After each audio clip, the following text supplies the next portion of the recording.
Jadi sebelum kami ambil sumpahnya, saudara ahli nanti akan menerangkan tentang apa? Sesuai bidang keilmuan yang coba saya tekuni majelis, yaitu bidang psikologi forensik. Psikologi forensik. Betul, majelis. Silahkan berdiri.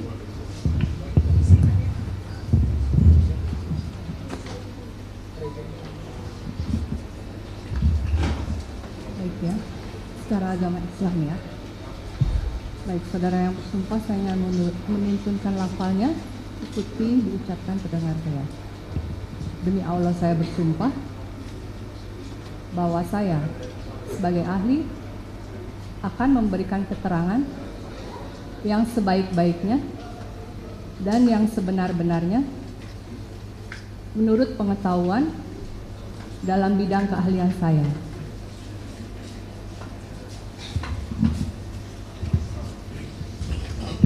Ini ahli yang dihadirkan oleh kuasa pemohon. Silahkan dari kuasa pemohon. Terima kasih Yang Mulia. Terima kasih yang saya muliakan Bapak Dr. Reza Indragiri. Kami mengenal saudara adalah orang yang sangat ahli di bidang psikologi forensik, dan beberapa komentar-komentar saudara saksi kita anggap sebagai satu keilmuan yang layak, dan kami harapkan untuk didengar keterangan ahlinya sehingga dapat meluruskan, menegakkan kebenaran dan keadilan dalam perkara Saka Tatal yang divonis 3 tahun 8 bulan dalam perkara pembunuhan berencana dan pemerkosaan terhadap Vina dan Eki di Cirebon 2016, kurang lebih 8 tahun yang lalu.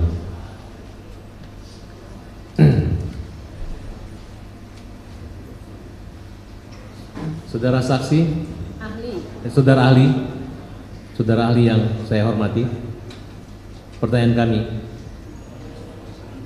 kasus Cirebon ini sangat unik karena 11 pelaku atau 8 terpidana ditangkap di tempat yang tidak jauh dari lokasi pembunuhan dalam waktu kurang lebih 2 atau 3 malam. Tolong saudara jelaskan secara keilmuan saudara, apa yang melatari pelaku itu melancarkan misi kejahatan di awal, kemudian apakah setiap pelaku kejahatan itu selalu berada kembali di seperti yang terjadi di kasus ini? Yang saya pahami majelis dari pertanyaan saudara penasihat hukum ada 2. Pertama terkait dengan alasan atau motif, dan yang kedua adalah tentang apa penjelasan bahwa ada seseorang yang disebut sebagai pelaku pidana namun kembali ke lokasi di mana dia melakukan aksi pidana tersebut. Itu saya mulai yang pertama terkait dengan motif atau alasan. Kalau ditanyakan ke saya tentang kasus Cirebon sebagaimana saudara penasihat hukum tadi sebutkan, harus saya katakan saya tidak tahu motifnya apa, alasannya apa. Tetapi kalau ditanyakan secara umum, apa gerangan motif yang melatar belakangi seseorang melakukan kejahatan, secara umum ada 2 motif dari sudut pandang psikologi forensik. Pertama, motif emosional, amarah, dendam, sakit hati, cemburu, dan perasaan-perasaan negatif lainnya. Itulah yang melatar belakangi seseorang kemudian melakukan tindak pidana. Atau motif yang kedua yaitu motif instrumental. Motif instrumental tidak ada sangkut pautnya dengan suasana hati yang serba negatif sebagaimana saya katakan tadi.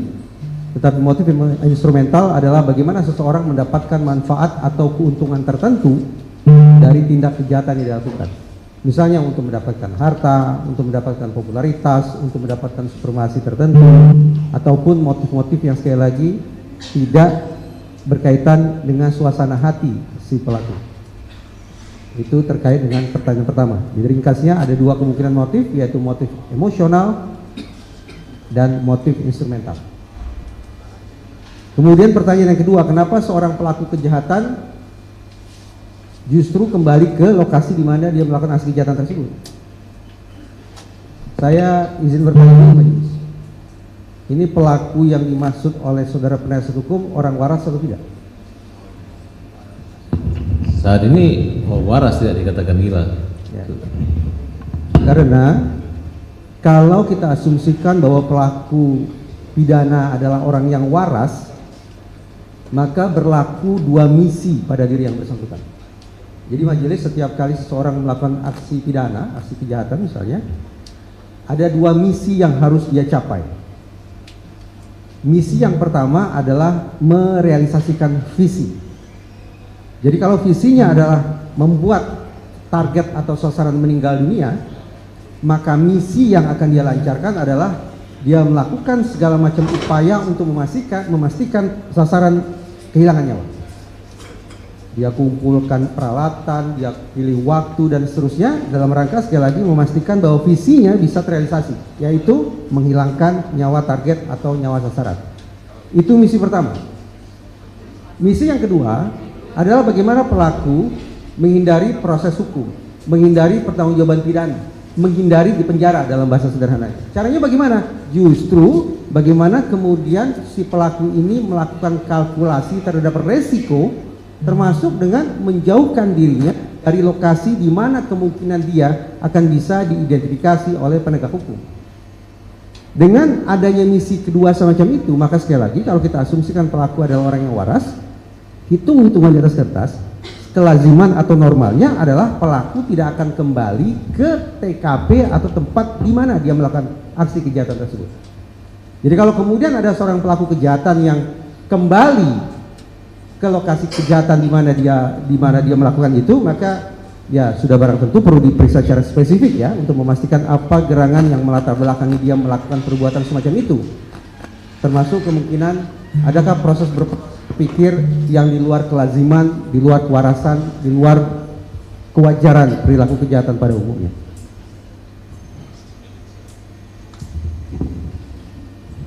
Tambahkan sedikit. Apabila diketahui bahwa pada alat kelamin korban ditemukan darah, apakah bisa dikatakan bahwa darah tersebut merupakan bukti bahwa korban kekerasan seksual? Pertanyaan tidak bisa saya jawab majelis karena itu berada di luar psikologi ya, sana. ahli di psikologi, bukan kedokteran.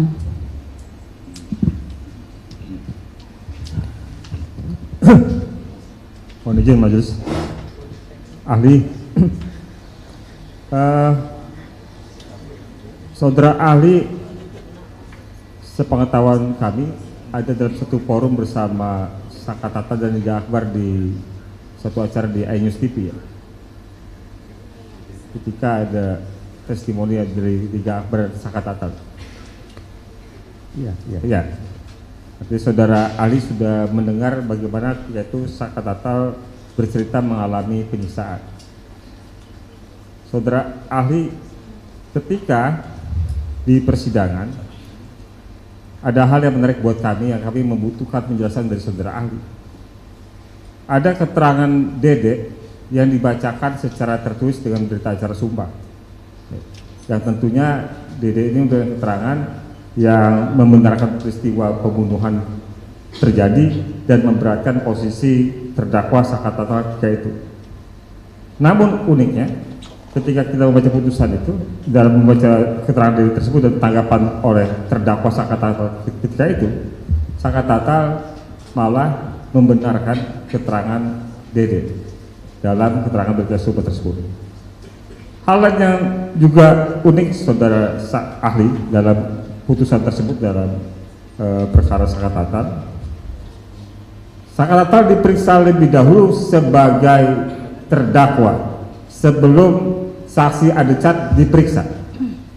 Jadi pemeriksaan terdakwa lebih dahulu dilakukan sebelum diingatkan kembali, waktu itu kan perkara anak ya. Jadi penyebutannya bukan terdakwa tapi anak.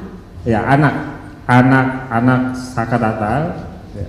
Anak Sakatata diperiksa lebih dahulu sebelum dan kemudian dilanjutkan oleh pemeriksaan saksi Adecat. Nah, ketika pemeriksaan saksi Adecat yang sebenarnya itu adalah dimaksudnya saksi meringankan. Saksi-saksi meringankan ini yang jumlahnya sekitar 3 atau 4 orang itu di bagian akhir dari keterangan pandangan terdakwa Sakatata ya, yang juga memang dalam keterangan kemarin disampaikan oleh Ibu Selis dan Jaka bahwa hakim meminta atau mengarahkan Saka Tatal untuk tetap konsisten dengan BAP-nya, ya, yang kemudian membuat kesimpulan dalam keputusan tersebut terkesan bahwa Saka Tatal menolak keterangan dari saksi adecat. Jadi ada saksi adecat dalam sejarah ditolak, mungkin pada kasus atau putusan pada perkara Saka Tatal ini. Dari dua hal yang saya sampaikan tersebut, saudara ahli, dapatkah saudara ahli menjelaskan, menganalisis situasi apa yang membuat dua hal tersebut terjadi? Satu, saksi yang memberatkan dibenarkan oleh Saka Tatal, tetapi sisi lain saksi yang meringankan malah ditanggapi dengan kesan penolakan. Silakan saudara ahli. Sebelum memberikan jawaban, saya izin bertanya terlebih dahulu majelis terkait dengan keterangan saksi yang disebut oleh saudara penasihat hukum. Itu harus saya asumsikan sebagai keterangan yang sebenar-benarnya atau keterangan yang palsu, karena akan berbeda elaborasinya. Yang kita baca yang dalam putusan saudara ahli bahwa keterangan dari BAP dari saudara Dede Riswanto dibacakan dengan atas dasar berita acara sumpah. Kalau soal apakah itu benar atau tidak, kami tidak mengetahui. Pertama, berarti saya harus memberikan jawaban majelis dengan dua asumsi. Pertama, asumsi bahwa keterangan yang disampaikan oleh saksi adalah benar adanya sesuai dengan fakta. Sementara jawaban yang kedua berangkat dari asumsi bahwa keterangan tersebut yang disampaikan tersebut adalah keterangan yang tidak sesuai dengan fakta alias keterangan palsu atau diistilahkan sebagai false confession. Saya mulai dari asumsi yang pertama terlebih dahulu bahwa keterangan yang disampaikan oleh saksi adalah sesuai fakta, adalah benar adanya alias true confession. Pertanyaannya, tolong saya dikoreksi sekiranya saya salah dalam memahami. Apa yang melatar belakangi seorang anak justru membenarkan atau mengiyakan keterangan yang sebenarnya justru memberatkan dirinya? Dan apa pula penjelasan kenapa seorang anak memberikan atau menyangkal atau menyanggah keterangan yang justru meringankan dirinya? Yeah. Majelis, dalam proses persidangan termasuk seorang terdakwa atau anak sesungguhnya berpikir dengan kerangka atribusi.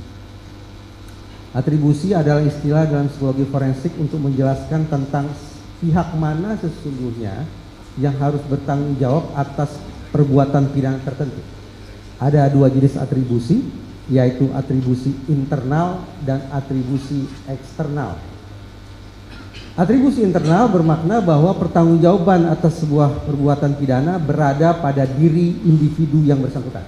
Atribusi internal. Sementara atribusi eksternal adalah pertanggungjawaban pidana tidak sepenuhnya berada pada diri individu tersebut dikarenakan faktor situasi atau faktor eksternal lebih dominan bagi terbentuknya perilaku terdakwa atau perilaku anak. Sebagai misal, ketika seorang terdakwa atau seorang anak duduk di kursi ini, maka jaksa penuntut umum akan membangun sebuah konstruksi yang disimpulkan bahwa pertanggungjawaban pidana berada sepenuhnya pada diri si terdakwa. Maaf, saya mematikan azan ini. Saya ulangi, dari sudut pandang psikologi forensik, tugas atau kegiatan jaksa penuntut umum adalah membangun konstruksi atau narasi bahwa orang yang berinisiatif, orang yang melakukan dan pada akhirnya orang yang bertanggung jawab terhadap sebuah peristiwa pidana adalah diri orang tersebut. Ketika jaksa penuntut umum berhasil membangun konstruksi sedemikian rupa, berarti atribusi internal yang menjadi penjelasan tentang munculnya sebuah peristiwa pidana, maka hitung-hitungan di atas kertas hukuman akan berat. Karena sekali lagi pihak itulah, individu itulah, faktor atribusi internal itulah yang melatar belakangi munculnya peristiwa pidana. Sebaliknya adalah penasihat hukum. Penasihat hukum justru membangun konstruksi yang kebalikan bahwa peristiwa pidana justru disebabkan atau diakibatkan oleh atribusi eksternal, oleh orang lain ataupun oleh faktor-faktor situasi selain diri terdakwa atau diri si anak. Ketika penasihat hukum berhasil meyakinkan majelis hakim bahwa atribusi eksternal lah yang menyebabkan munculnya peristiwa pidana, maka hitung-hitungan di atas kertas hukuman akan rendah atau bahkan mungkin bebas. Nah, kenapa saya memulai memberikan jawaban dengan sedikit berbelok terkait dengan atribusi internal dan atribusi eksternal? Yang ingin saya katakan adalah seorang terdakwa sudah barang tentu by default secara otomatis semestinya dia akan menyangkal segala macam yang mungkin memunculkan simpulan atribusi internal. Jadi ketika seorang saksi dihadirkan dan memberatkan diri si terdakwa atau diri si anak, berarti atribusi internal, maka sesungguhnya dia akan menolak itu. Sebaliknya, ketika ada seorang saksi yang memberikan keterangan dan mencoba meyakinkan ruang sidang bahwa atribusi eksternal lah yang dominan, atribusi eksternal lah yang menyebabkan munculnya peristiwa pidana, maka terdakwa atau anak akan mengiyakan itu.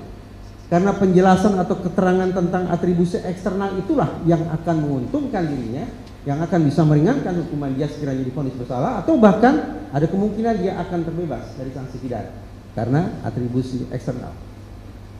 Dengan demikian, ketika ada seorang terdakwa atau seorang anak yang justru sebagaimana yang saudara penasihat hukum katakan, atau saya kemas dalam bahasa saya, ketika ada seorang terdakwa atau seorang anak justru mengiyakan atribusi internal, maka menurut saya lagi-lagi ini merupakan perilaku yang tidak lazim, perilaku yang janggal. Demikian pula ketika ada pihak lain, dalam hal ini seorang saksi yang mencoba membangun simpulan atribusi internal, justru itu akan dia sanggah, dia tolak, karena itu yang potensial akan memberatkan nasib dirinya nanti. Nah, ketika kemudian ada seorang saksi yang berperilaku janggal sedemikian rupa, maka kemungkinannya ada dua. Satu, apakah bisa dikatakan ini sebagai bentuk voluntary, sebuah sikap, sebuah pilihan perilaku yang sukarela, yang sepenuhnya. Yang ahli maksud saksi atau anak? Anak. Maaf, saya koreksi ya. Ketika ada seorang anak yang ternyata perilakunya berbeda dengan yang saya jelaskan secara normatif tadi, maka kemungkinan ada dua. Satu, apakah perilaku yang tidak lazim dari seorang terdakwa atau anak itu bersifat voluntary, sukarela, dialah yang sepenuhnya berinisiatif untuk melakukan perbuatan sedemikian rupa, ataukah tipe yang kedua, coerced sifatnya. Saya eja ya, kalau sekiranya saudara penasihat hukum ingin mencatat, C-O-E-R-C-E-D, coerced. Artinya perilaku yang tidak lazim dari terdakwa atau anak tersebut dikarenakan adanya faktor dari pihak lain, baik pengaruh yang sifatnya iming-iming, ataukah intimidasi, ataukah tipu muslihat atau deception yang membuat terdakwa atau anak berperilaku tidak sebagaimana lazimnya, tidak sebagaimana wajarnya yang saya katakan tadi. Demikian. Ya, terima kasih. Saudara ahli adalah orang yang pertama kali mewawancarai Maggie dan Widi, yang kemudian sama-sama kita dapat lihat di channel sosial media. Maggie dan Widi memberikan penjelasan dan di dalam ruang persidangan ini kemarin bahwa mereka masih berkomunikasi dengan almarhumah Vina di waktu jam 10 lewat ya. Yang jam 22 lewat, yang jadi banyak pertanyaan buat publik ya, atau bagaimana mengujinya. Keterangan Mega dan Widi ini terkesan runut dan punya ingatan yang baik. Bagaimana saudara saksi menjelaskan keterangan ahli, saudara ahli menjelaskan keterangan Widi dan Mega ini? Secara empiris sudah barang tentu keterangan itu harus diuji dengan bukti-bukti lainnya. Itu secara empiris, sederhana itu. Tapi saya ingin mencoba memberikan perspektif terkait dengan dari sudut pandang teoritis. Gini majelis, keterangan di dalam ruang hukum dari sudut pandang psikologi forensik dikatakan berkualitas, keterangan dikatakan berkualitas, dinilai berkualitas ketika memenuhi dua indikator. Pertama, harus akurat sebagaimana kenyataannya, dan yang kedua haruslah lengkap. Persoalannya, keterangan yang diberikan dalam ruang hukum acap kali, bahkan mungkin hampir selalu mengandalkan pada ingatan manusia. Ingatan manusia melalui studi diketahui rentan mengalami fragmentasi dan rentan mengalami distorsi. Artinya, ingatan manusia rentan untuk terpecah belah, terfragmentasi, dan mudah pula untuk terdistorsi, belok kanan, belok kiri. Penyebabnya apa? Sekiranya perlu nanti bisa saya jelaskan. Tapi saya kembali dulu ke pokok persoalan, bahwa ternyata ingatan manusia rentan mengalami fragmentasi dan distorsi. Atas dasar itu, psikologi forensik sudah sampai pada sebuah simpulan. Memang ekstrim terdengar, bahwa barang atau objek yang paling mungkin mengganggu pengungkapan fakta, barang yang paling potensial merusak penegakan hukum dari sudut pandang psikologi forensik justru keterangan yang mengandalkan daya ingat manusia. Tetapi bukan berarti bahwa psikologi forensik menganggap bahwa keterangan adalah barang haram yang harus ditolak mentah-mentah begitu saja, tidak. Rekomendasi yang datang dari psikologi forensik adalah keterangan tidak sepatutnya diandalkan, apalagi jadikan sebagai satu-satunya acuan dalam mengungkap sebuah peristiwa kejahatan. Peristiwa kejahatan apapun itu, sekiranya dikaitkan dengan tadi sempat disebut saudara penasihat hukum, yaitu pembunuhan berencana dan perkosaan. Sekali lagi, dalam mengungkap kasus-kasus semacam itu, sudah barang tentu rekomendasi psikologi forensik jangan bertumpu, jangan menghabiskan waktu dan stamina terlalu banyak untuk membongkar keterangan. Karena keterangan rentan mengalami fragmentasi dan distorsi. Oleh karena itu saya ulangi, rekomendasinya adalah bukan berarti menolak mentah-mentah keterangan saksi, tetapi mencari lebih jauh bukti-bukti yang secara empiris sesungguhnya bisa membuktikan ada tidaknya peristiwa-peristiwa yang diingat oleh saksi.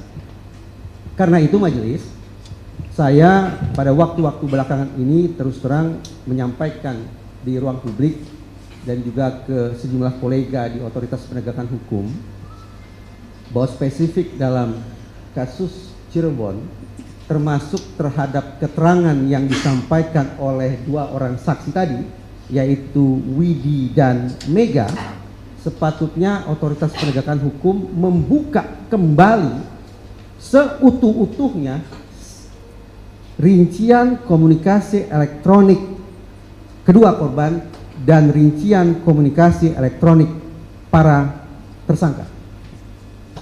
Karena apabila rincian komunikasi elektronik itu dibuka, hasil ekstraksi itu dibawa ke ruang hukum, maka akan bisa kita takar seberapa jauh keterangan Mega dan Widi terdukung atau justru terbantahkan oleh bukti komunikasi elektronik tersebut. Saudara ahli, saya ingin lanjutkan. Saudara ahli bertemu secara langsung dengan Mega dan Widi. Betul. Ya, mengamati cara mereka menyampaikan keterangan atau informasi. Sejauh analisis saudara ahli, apakah keterangan Mega dan Widi itu bohong atau jujur?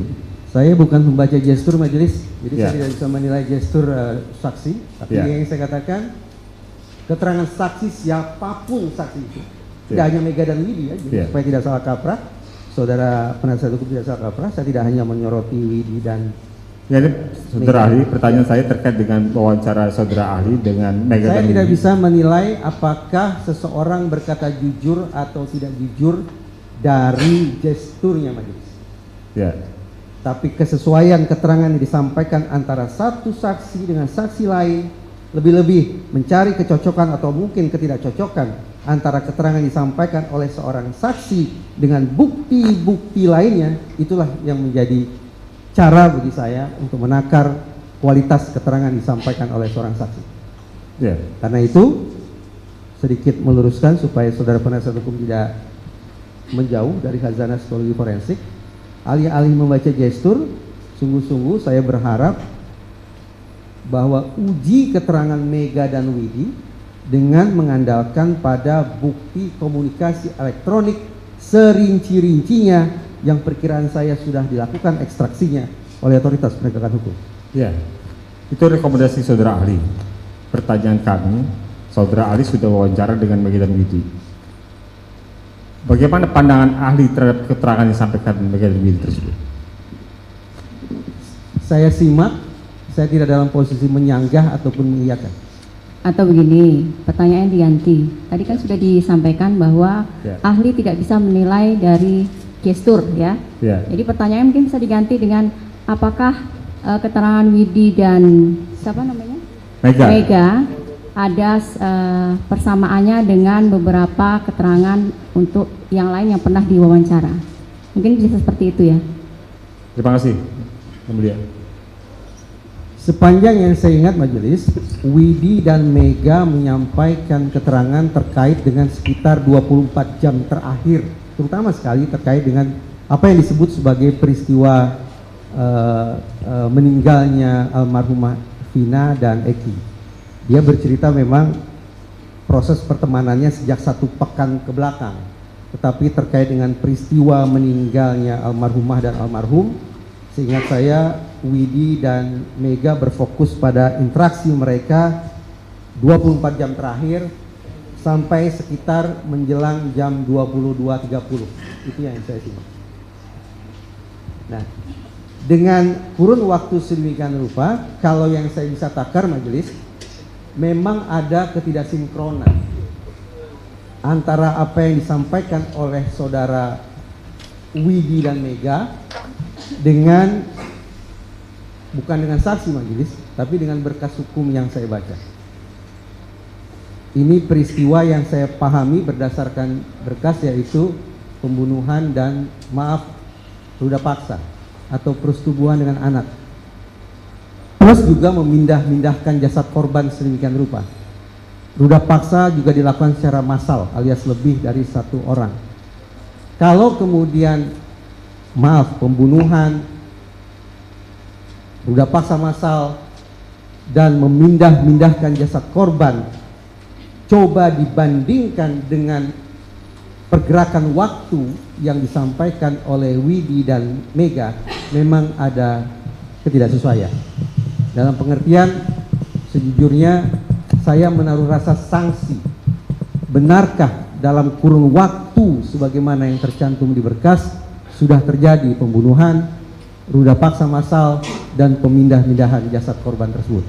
Nah, karena saya berbicara tentang waktu majelis, maka saya harus konsekuen mengatakan keterangan dari entah itu saksi A, saksi B, saksi C, dan seterusnya, termasuk keterangan disampaikan oleh saksi Mega dan saksi Widi, sudah sepatutnya diobjektifikasi, dibuktikan secara objektif dengan adanya bukti komunikasi elektronik, ekstraksi data dari gawai mereka, baik kedua korban yang bertautan dengan saksi dan juga gawai para tersangka yang hari ini sudah berstatus sebagai terpidana.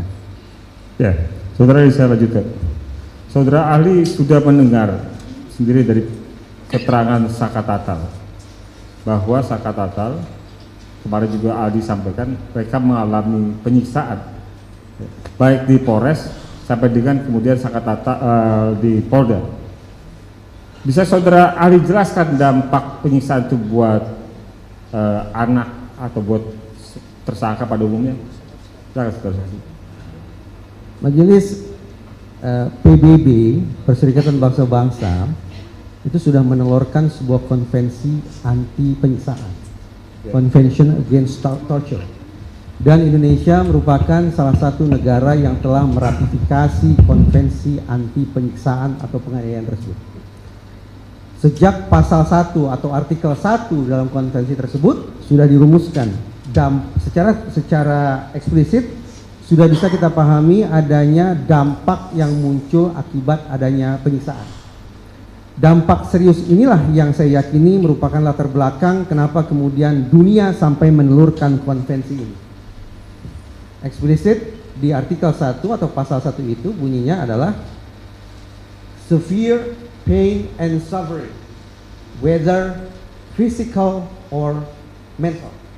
Artinya, penyiksaan atau penganiayaan di dalam konvensi tersebut dirumuskan mengakibatkan adanya rasa sakit dan penderitaan yang luar biasa parah, baik secara psikologis maupun secara fisik.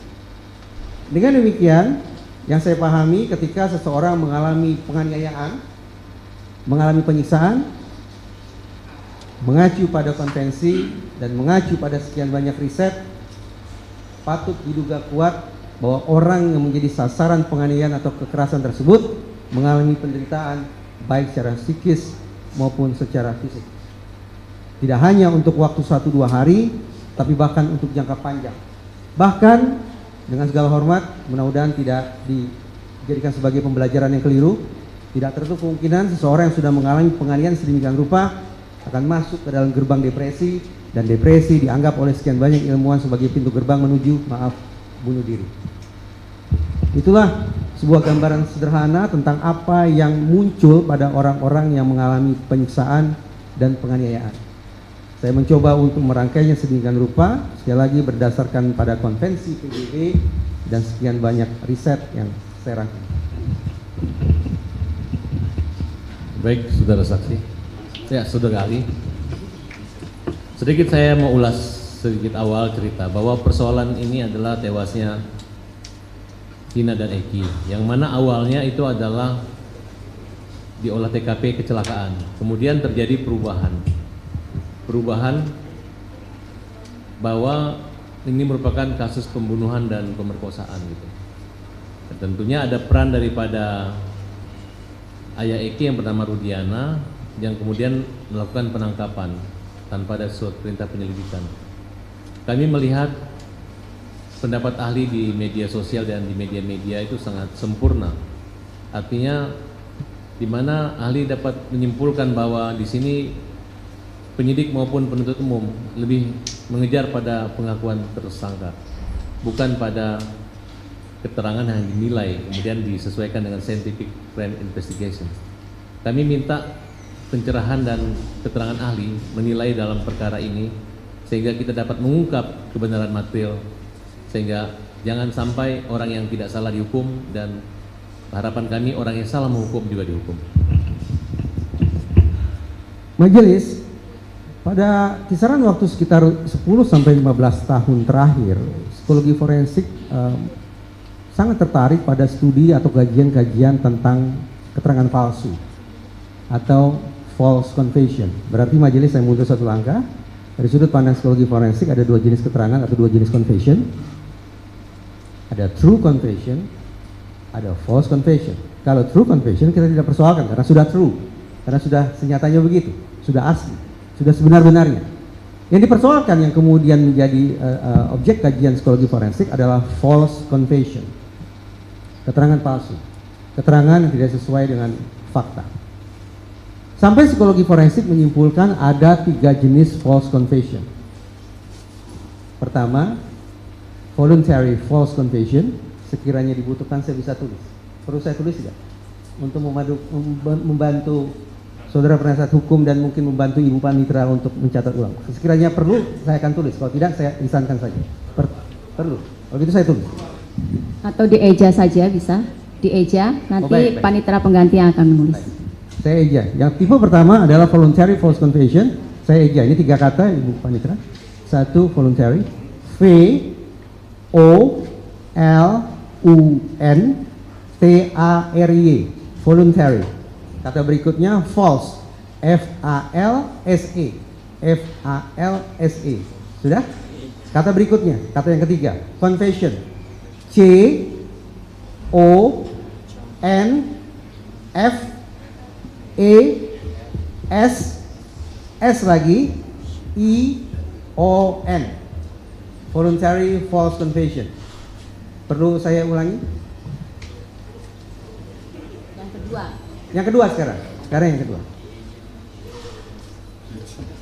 Coerce false confession. False confessionnya sama, tulisannya false confessionnya sama, tapi di depannya adalah coerce. Saya eja, C O E R C E D. Coerce. Coerce false confession. Nanti akan saya Indonesiakan. Yang ketiga, false confessionnya tetap sama, yaitu internalized false confession. I N T E R, inter, masih gabung ya, inter, N A I L I, maaf, N A L I Z E D, internalized false confession. Sudah ya, ada 3 ya, ada 3 jenis false confession. Pertama saya ulangi, voluntary false confession, yang kedua coerced false confession, yang ketiga internalized false confession. Sekarang saya Indonesiakan, jadi panjang, jadi kesannya bertele-tele. Yang pertama, voluntary false confession adalah keterangan palsu yang diberikan secara sukarela. Jadi panjang itu. Keterangan palsu yang diberikan secara sukarela. Jadi 6 kata sekarang. Tipe yang kedua adalah keterangan palsu yang diberikan berdasarkan tekanan dari pihak eksternal. Jadi panjang lagi. Yang ketiga adalah internalized false confession, adalah keterangan palsu yang sudah terinternalisasi oleh individu yang memberikan keterangan tersebut. Nah, sekarang saya coba elaborasi. Voluntary false confession adalah keterangan palsu yang diberikan oleh seseorang sepenuhnya berangkat dari inisiatif kesadaran yang bersangkutan. Contoh, ada seorang pelaku yang mencoba menutup-nutupi keterlibatan pelaku lain, lalu dia coba untuk ambil alih, maka itu sudah termasuk bentuk voluntary false confession. Bagaimana cara dia untuk melindungi pihak lain? Atau yang lain, dia sengaja memberikan keterangan palsu agar dari sekian banyak dakwaan yang berlapis dia mendapat yang ringan saja. Sepenuhnya berangkat dari individu yang bersangkutan memberikan keterangan palsu, sukarela. Tidak ada pengaruh atau tekanan dari pihak eksternal, tidak ada. Yang kedua adalah keterangan palsu yang disampaikan karena justru ada tekanan dari pihak eksternal. Jadi pada dasarnya individu ini tidak ingin memberikan keterangan palsu, tetapi dia memberikan keterangan palsu karena adanya pengaruh dari eksternal. Baik pengaruh yang sifatnya iming-iming, memberikan gambaran tentang sesuatu yang menyenangkan, bisa pula dalam bentuk intimidasi, sesuatu yang memunculkan gambaran menakutkan, dan bisa pula lewat deception, lewat tipu muslihat. Izin majelis, beda yuridiksi, beda penyikapan terkait dengan deception. Di sejumlah negara Eropa, interogasi tidak boleh menggunakan deception. Di beberapa negara bagian Amerika Serikat, penegak hukum boleh menggunakan deception. Deception bukan iming-iming, bukan intimidasi, tapi tipu muslihat. Misalnya, ini hanya contoh ini. Coba kamu ceritakan, teman-temanmu yang lain sudah mengaku. Ini contoh deception. Sekali lagi, beda yuridiksi, beda penyikapan. Itu tipe kedua, keterangan palsu kedua, yaitu keterangan palsu yang diberikan karena adanya pengaruh dari pihak eksternal. Keterangan palsu yang tipe ketiga adalah internalized. Ini yang tanda petik paling parah, karena individu sampai pada sebuah titik ketika dia tidak lagi bisa membedakan mana kenyataan dan mana khayalan. Proses pemeriksaan beruntun, proses pemeriksaan maraton, itu istilah populernya, tanpa disadari oleh personel penegakan hukum, justru bisa memunculkan keterangan palsu tipe ketiga ini. Contoh, ini hanya contoh majelis. Dalam salah satu kasus pidana terorisme sekian tahun silam, seorang, saya lupa apakah saksi ataukah terdakwa, mengatakan bahwa saya hadir dalam sebuah rapat bersama ABB. Saya sebut saja inisialnya, bersama ABB. Dia katakan sekali lagi, saksi ini atau mungkin terdakwa ini, saya lupa, mengatakan saya hadir dalam sebuah rapat dan di situ ada ABB, ada terdakwa lain. Tapi dikejar oleh penasihat hukum. Dikejar oleh penasihat hukum sampai pada sebuah titik ketika kemudian saksi sendiri yang menjadi ragu dengan ingatannya. Ketika pada momen dia katakan, sekarang saya jadi samar-samar. Saya hadir dalam sebuah rapat yang dihadiri oleh ABB, atau saya hadir dalam sebuah rapat dan saya baca berita tentang ABB, lalu saya menganggap bahwa saya hadir dalam sebuah rapat bersama ABB. Izin majelis, apakah keterangan ini bisa ditangkap ini? Bisa ya? Oke. Nah, itu 3 contoh keterangan palsu. Yang ingin saya katakan majelis, kembali ke pertanyaan saudara penasihat hukum. Betapapun psikologi forensik sudah, tadi sempat saya katakan, sudah sampai pada sebuah simpulan bahwa keterangan adalah barang yang paling potensial mengganggu pengungkapan fakta. Tapi pada kenyataannya justru ini merupakan salah satu hal yang paling sering ditemukan dalam exoneration. Saya izin menggunakan bahasa asing lagi, tapi akan saya Indonesiakan majelis. Tidak ada maksud saya untuk mendemonstrasikan kemampuan bahasa asing, tidak ada majelis. Ini semata-mata untuk memudahkan saya berpikir. Karena bacaannya bahasa asing, itu saja. Saya mundur majelis. Di sejumlah negara, organisasi kepolisian mereka membentuk apa yang disebut sebagai Conviction Integrity Unit. Perlu saya eja majelis? Perlu. Saya eja. Saudara penasihat hukum jangan frustrasi ya, penjelasan saya panjang tadi, saya akan sampai ke sana. Saya rasa nggak perlu dieja, nanti diserahkan aja. Oh iya, terserah. Nggak panjang. Conviction Integrity Unit ini adalah unit ad interim, unit yang dibentuk secara khusus oleh otoritas kepolisian untuk menelusuri kembali kejanggalan-kejanggalan yang ada dalam pengungkapan suatu kasus. Unit-unit khusus ini disebut sebagai Conviction Integrity Unit. Saya eja. CONVICTION. Conviction. Kata berikutnya integrity. Mudah-mudahan Ibu Panitra sudah tahu ya kalau integrity ya. Dan kata berikutnya adalah unit. Conviction Integrity Unit. Saya ulang, Conviction Integrity Unit adalah unit-unit khusus yang sifatnya interim yang dibentuk oleh sekian banyak organisasi kepolisian untuk menelusuri ulang, melakukan eksaminasi untuk menemukan di mana kejanggalan atau penyimpangan atau kesalahan dalam pengungkapan sebuah kasus. Unit itu bekerja dengan kemungkinan targetnya adalah exoneration. Apa itu exoneration? Saya eja dulu. EXONE ration. Exoneration. Exoneration adalah koreksi atas kasus hukum seorang terpidana. Sudah statusnya adalah terpidana, bahkan mungkin dalam catatan sudah ada yang terlanjur dijatuhi hukuman mati, tapi lewat exoneration yang dilakukan oleh Conviction Integrity Unit berubah statusnya menjadi orang bebas, orang tidak bersalah. Bahwa sudah ada yang terlanjur dieksekusi apa boleh buat. Tetapi paling tidak negara secara legowo mengakui mereka sudah melakukan kesalahan dalam mengungkap suatu kasus. Ketika dilakukan studi majelis, apa gerangan yang mengakibatkan proses hukum itu salah dalam mempidana orang? Mengacu pada studi atau mengacu pada data yang dimiliki oleh Conviction Integrity Unit, ada 2 yang dominan. Pertama, ketika proses hukum terlalu mengandalkan pada keterangan yang notabene keterangan rentan menjadi false confession atau keterangan palsu, tidak didukung dengan bukti-bukti empirik, tidak didukung oleh bukti-bukti saintifik, terlalu mengandalkan pada keterangan. Itu satu, temuan pertama. Temuan yang dominan lainnya adalah justru dari otoritas penegakan hukum sendiri secara sistematis menutup-nutupi bukti yang bisa meringankan terdakwa.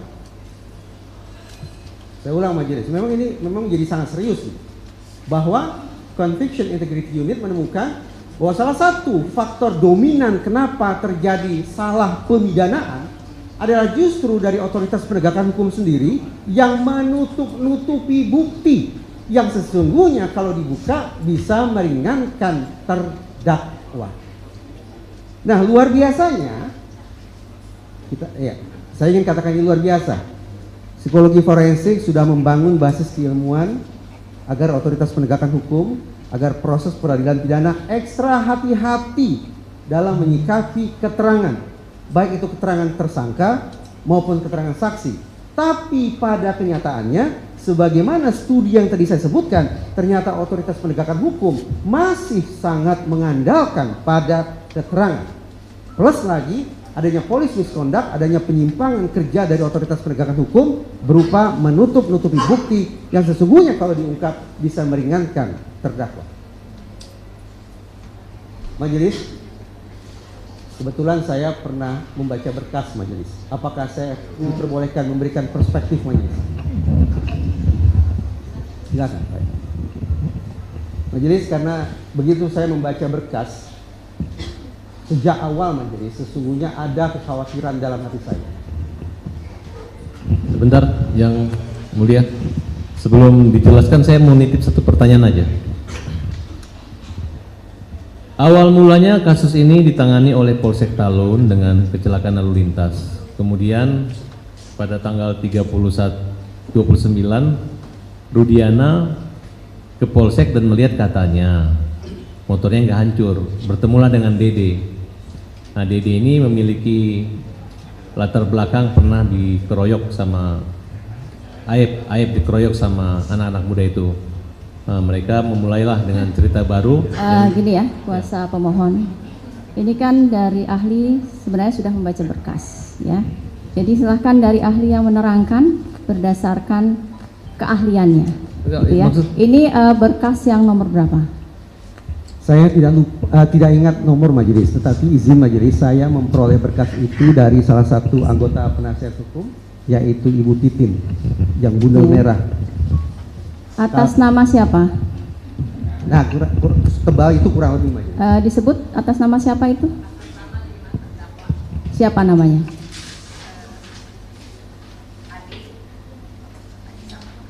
Nomor berapa? Ya, silahkan yang nomor 4 berdasarkan keahlian. Baik, majelis. Sebentar, ini kaitannya dengan perkara kita dulu yang mulia. Kan ini ahli dari kami. Biar dijelaskan dulu, nanti saudara masuk deh. Itu agak jauh.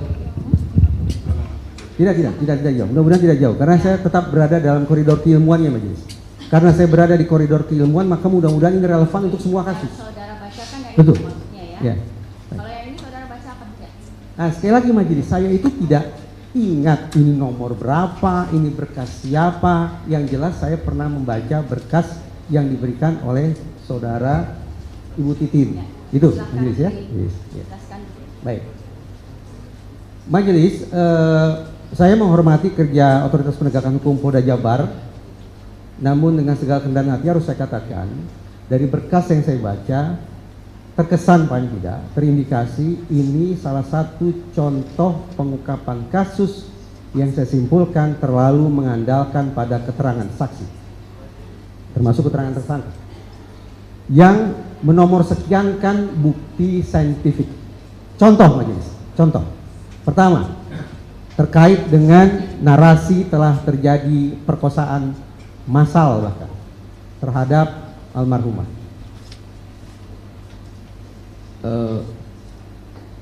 Saya ingin berbicara tentang sperma, bukan tentang objek spermanya. Kalau bicara tentang benda spermanya, itu di luar khazanah psikologi forensik. Tampaknya itu lebih relevan kedokteran forensik. Tapi saya ingin menyampaikan perspektif kepada majelis terkait sperma adalah latar belakang psikologis munculnya sperma tersebut. Jadi tetap psikologis forensik. Yang saya pahami majelis, pertanyaannya sederhana begini. Apakah sperma serta-merta bisa kita simpulkan sebagai bukti telah terjadi perkosaan? Jawabannya tidak. Dari sudut pandang psikologi forensik tidak. Kenapa? Munculnya sperma, keberadaan sperma bisa dilatar belakangi oleh satu dari kemungkinan dua kondisi psikologis berikut ini. Yang pertama, ketika sperma muncul setelah terjadinya aktivitas seksual yang forceful, yang dipaksakan, maka itu baru memenuhi kriteria dianggap sebagai sperma bukti kejahatan seksual. Karena ada unsur forceful dalam perilaku seksual yang mendahului keluarnya sperma tersebut. Kemungkinan yang kedua, sperma merupakan akibat dari aktivitas seksual yang konsensual, yang mau sama mau. Kalau sperma ternyata didahului oleh aktivitas seksual yang konsensual, maka praktis sperma tersebut bukan merupakan bukti telah terjadi kekerasan seksual. Persoalannya adalah dari berkas yang saya baca, saya tidak menangkap adanya informasi terkait dengan latar belakang psikis yang mendahului keluarnya sperma tersebut. Sehingga dari katakanlah dari 8 orang terpidana plus 3 buron plus 1 orang korban yang semuanya total ada 12 laki-laki. Dari sudut pandang psikologi forensik, saya tidak bisa menyimpulkan apakah sperma ini merupakan akibat aktivitas seksual yang forceful, kekerasan seksual, perkosaan, ataukah sperma itu merupakan akibat dari aktivitas seksual yang konsensual atau mau sama mau. No case, tidak ada persoalan pidana itu. Memang amoral menurut saya, tetapi tidak pidana. Pun sekiranya diasumsikan bahwa sperma tersebut merupakan akibat dari aktivitas seksual yang forceful, pertanyaannya dari 12 laki-laki tersebut, kalau kita batasi hanya 12 laki-laki, siapa gerangan laki-laki yang telah melakukan aktivitas seksual forceful tersebut?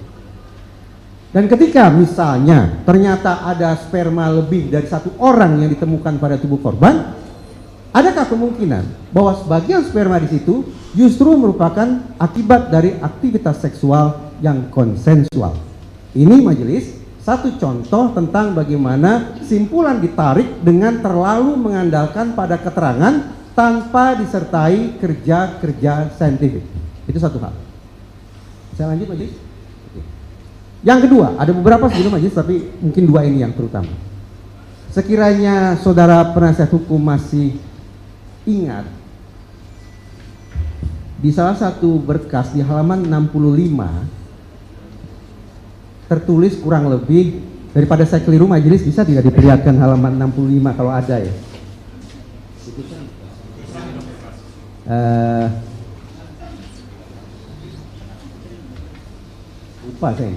Lupa saya. Isinya begini, bahwa seolah ada komunikasi via SMS antara Saka Tatal dengan pihak lain terkait dengan rencana untuk menghabisi korban. Nah, itu majelis. Majelis, izin majelis, saya sesungguhnya tidak sedang meninjau objek bukti elektroniknya, bukan. Karena itu tampaknya ada di khazanah IT. Yang saya ingin sampaikan perspektifnya adalah majelis, dari bukti komunikasi elektronik itu seyogyanya kita atau saya paling tidak bisa membaca kondisi psikologis para pihak pada malam itu berdasarkan komunikasi mereka. Nah, saya kembali ke apa yang saya katakan tadi, bahwa di salah satu berkas sehingga saya di halaman 65 ada komunikasi via SMS, melalui SMS antara anak Saka Tatal dengan terdakwa lain yang kurang lebih. Saudara, bisa saja mau izin masih lagi. Ada berkasnya, bisa kami tunjukkan? Oh, bacaan. Iya, nanti.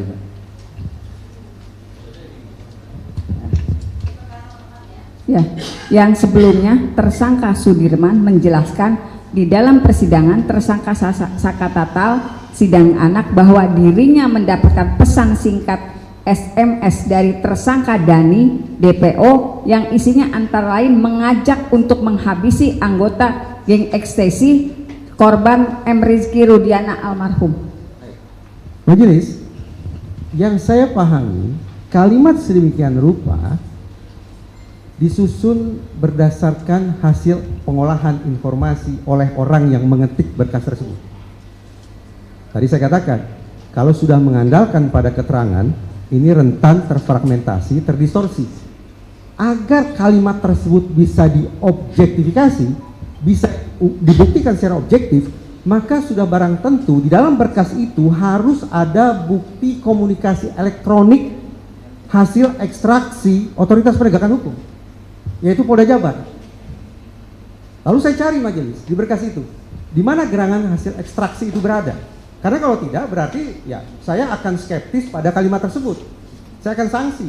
Jangan-jangan ini dengan segala hormat mungkin ada penyidik yang salah ketik. Entah salah ketik nama, entah salah ketik kata kerja dan seterusnya. Karena mengandalkan ingatan peristiwa yang sudah berlangsung sekian waktu sebelumnya. Karena itu saya coba cari hasil ekstraksi data. Ini sesungguhnya merupakan kerja IT. Tetapi sekiranya ekstraksi data itu tersedia, maka berdasarkan pada kasus-kasus lain yang coba saya memberikan perspektif majelis, akan bisa saya temukan sesungguhnya secara konkret komunikasinya seperti apa kalimatnya, pada jam berapa, menit jam berapa, detik jam berapa. Namun sayang majelis, terkait kalimat di halaman 65 tersebut yang konon merupakan komunikasi elektronik, di dalam berkas tidak ada majelis hasil ekstraksi data tersebut. Sehingga izinkan saya untuk sekali lagi tanpa mengurangi rasa hormat, saya hanya mencoba konsekuen dengan khazanah keilmuan yang saya miliki, yang sudah barang tentu terbatas, bahwa sepanjang sebuah keterangan disusun dengan mengandalkan daya ingat, ada interpretasi di situ dan segala macamnya, dan tidak didukung oleh bukti-bukti saintifik, maka saya memilih untuk tetap sanksi akan keakuratan kalimat di halaman 65 tersebut. Pada saat sama ya majelis, pada saat yang sama, ketika saya mencari di dalam berkas tentang bukti ekstraksi data, saya temukan ada bukti ekstraksi data. Saya tidak tahu apakah Ibu Titin masih menyimpan atau tidak bukti ekstraksi data tersebut. Boleh saya lihat supaya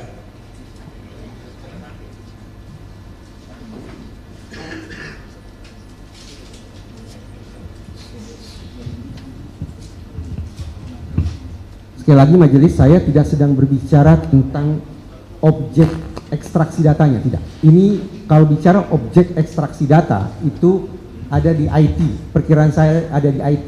Tapi saya mencoba untuk membaca kondisi psikologis para tersangka dan kondisi psikologis para korban, komunikasi mereka via gawai yang sudah diekstraksi oleh otoritas penegakan hukum. Perkiraan saya oleh Polda Jabar, perkiraan, tapi tolong saya dikoreksi sekiranya saya salah. Kembali ke halaman 65. Ketika saya membaca konon SMS tersebut, saya cari di berkas ini, saya temukan ada satu yang judulnya saya baca ini.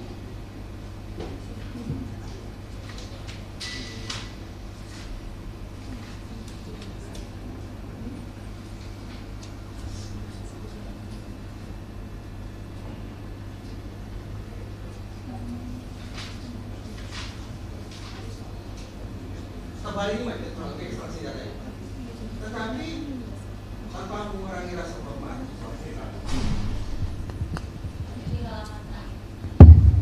ini halaman terakhir.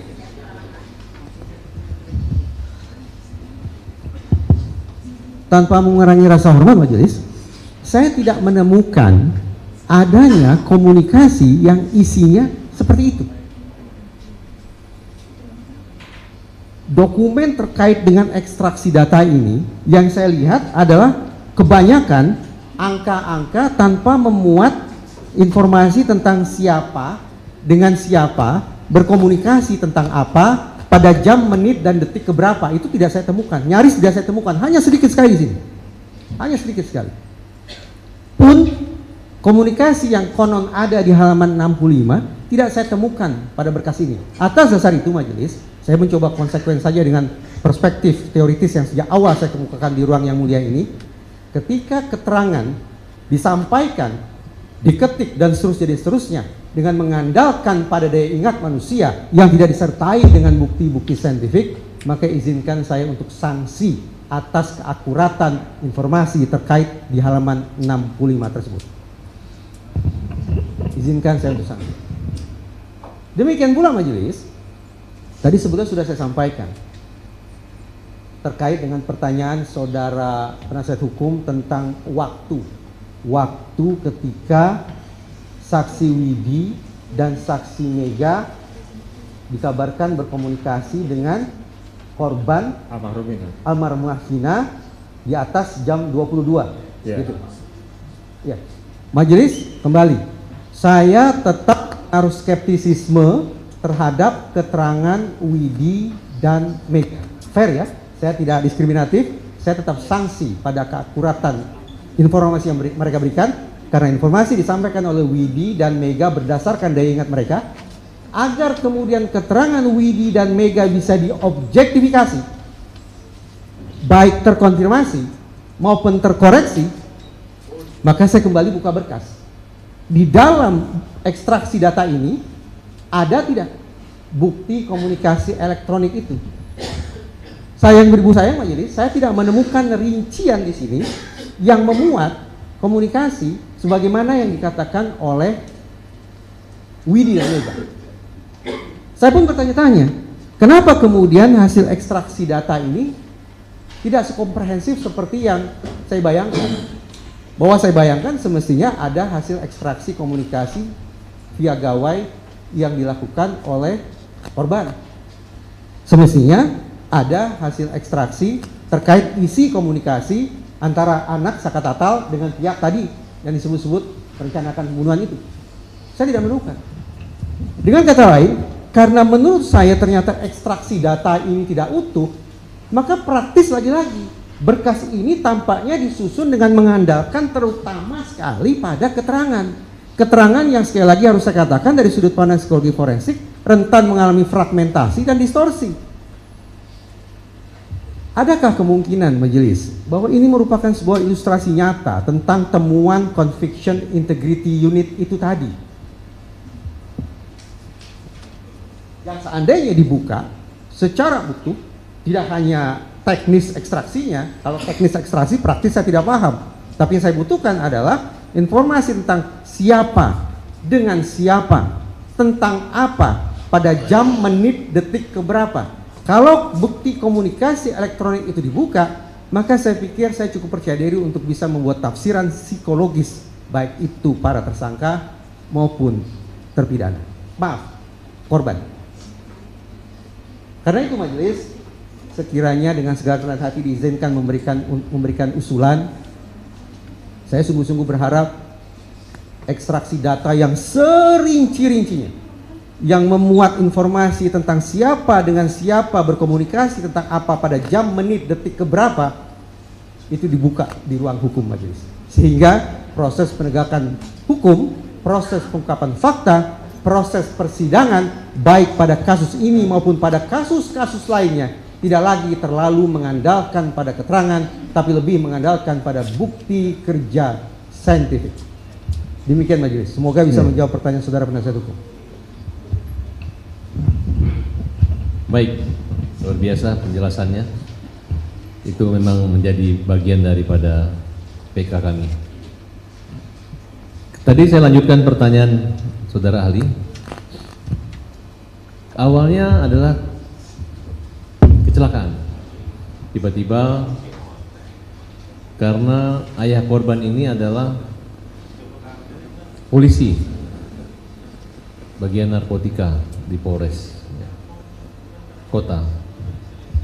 Kemudian saya nggak tahu gimana ceritanya sehingga lokus dalam perkara ini ada 3 tempat. Karena awalnya kalau kecelakaan itu hanya di Polsek Talun. Kemudian dari keterangan BAP awal, Rudiana mengaku menjelaskan siapa pelaku, bahkan Rudiana bisa menentukan titik luka segala macam walaupun belum dilakukan otopsi. Visum sudah. Kemudian dia bertemu Aib dengan latar belakang begini-begini, pernah diajukan pemukulan. Setelah itu, seperti yang dari awal saudara ahli menjelaskan, tidak mungkin orang yang sudah membunuh tiba-tiba 3 hari kemudian nongkrong lagi berkumpul di tempat yang sama.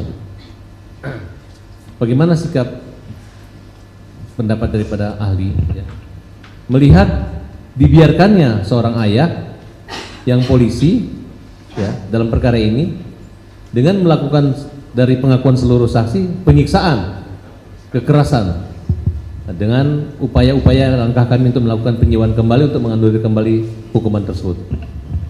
Izin majelis, saya coba rangkum dulu pertanyaan yang panjang itu. Jadi saudara penasihat hukum meminta pandangan saya tentang apa pandangan ahli terkait dengan seorang ayah yang sekaligus personil penegakan hukum yang melakukan penyiksaan. Ya. Itu tadi. Yang membuat serba salah, artinya lembaganya mengatakan ini anaknya yang dibunuh. Ya, ya.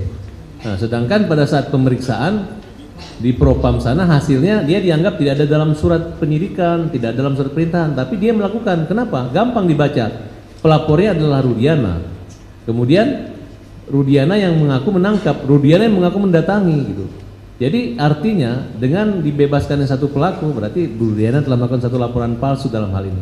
Mohon pendapat dan ketajaman analisa dari ahli. Ada 3 kata kunci yang saya dapat majelis dari saudara penasihat hukum. Pertama, penyampaian laporan palsu. Yang kedua, seorang ayah yang sekaligus merangkap sebagai otoritas personil penegakan hukum. Dan yang ketiga, melakukan penyiksaan. Izin majelis, ini sekaligus permintaan maaf saya kepada Ibtu Rudiana.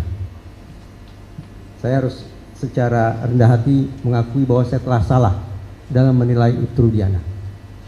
Sebelumnya, saya dengan segala hormat menganggap, kalimat saya jangan dipotong dulu ya, karena kalau dipotong nanti jadi salah tafsir ini.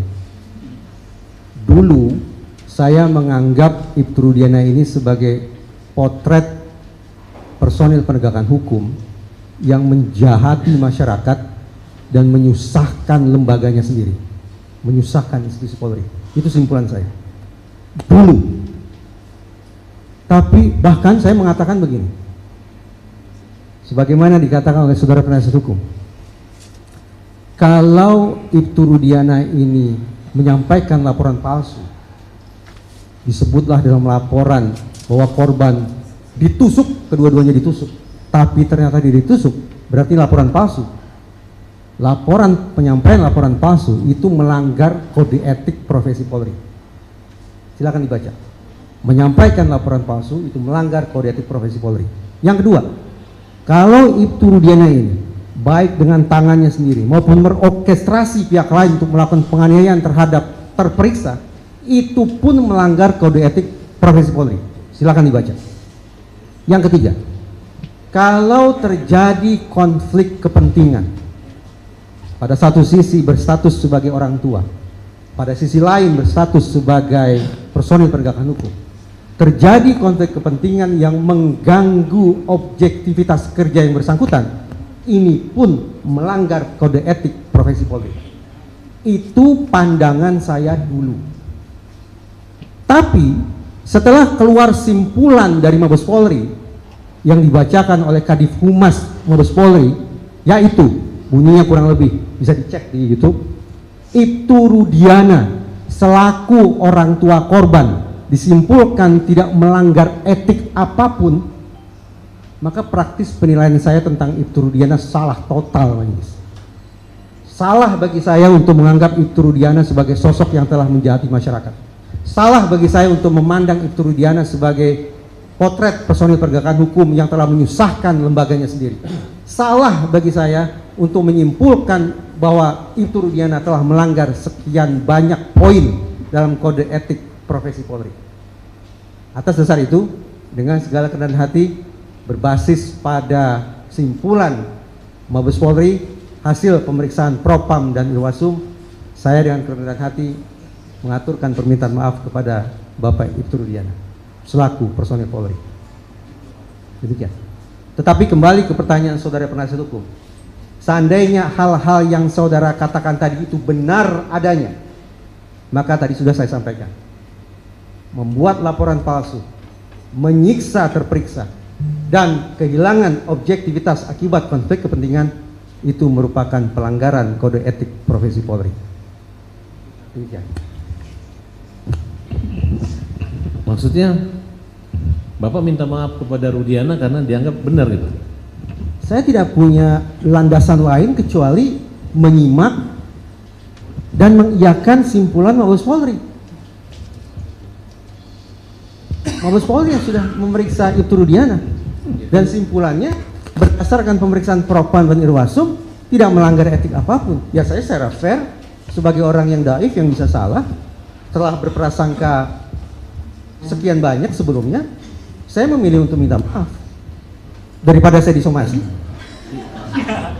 Lebih baik saya sebagai warga negara yang baik secara rendah hati mengajukan permohonan maaf terlebih dahulu. Tapi ya ahli, kami perlu tegaskan bahwa pemeriksaan dari Mabes Polri itu tidak mencakup laporan siapa internal. Tapi kita juga belum mengerti karena kita juga membuat laporan dan beberapa teman juga membuat laporan itu gitu.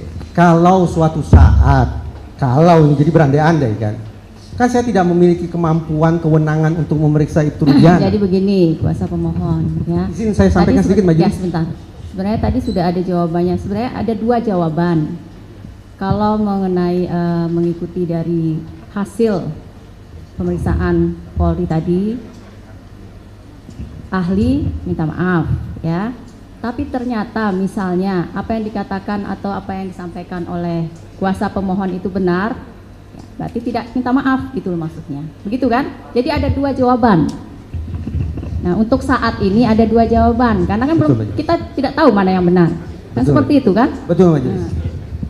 Apa yang Ibu Ketua Majelis sampaikan 100% sesuai dengan isi kepala saya, Majelis. Terima kasih.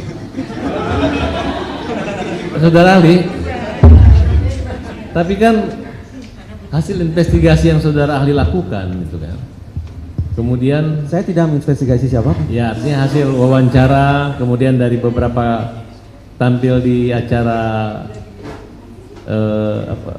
media di E-News TV maupun TV One ya, E-News terutama yang saya dengar itu kan, bahwa jelas-jelas sudah ahli mempertegas bahwa pemeriksaan ini bukan mengejar keterangan, mengejar pengakuan gitu, pengakuan tersangka gitu.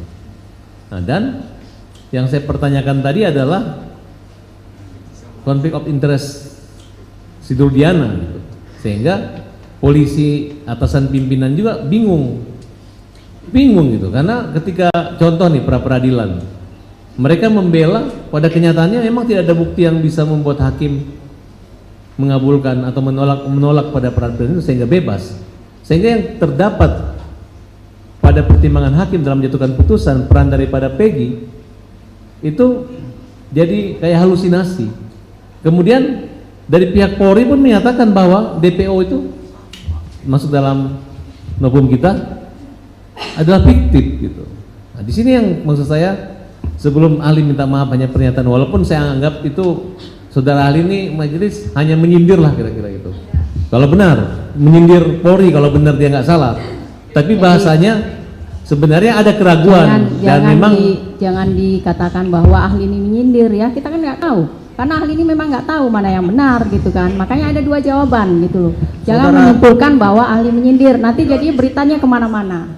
Nah, ya yang terpojok jadinya ahlinya. Padahal di sini kan kita minta untuk memberikan keterangan berdasarkan keahlian.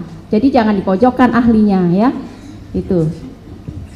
ya, dilanjutkan pertanyaan. Izin majelis, saya juga secara langsung harus menyampaikan sanggahan.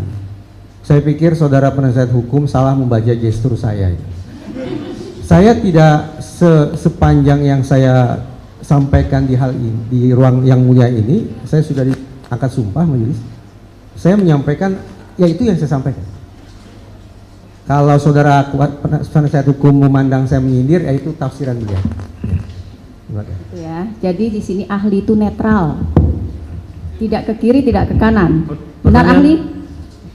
Netral kan?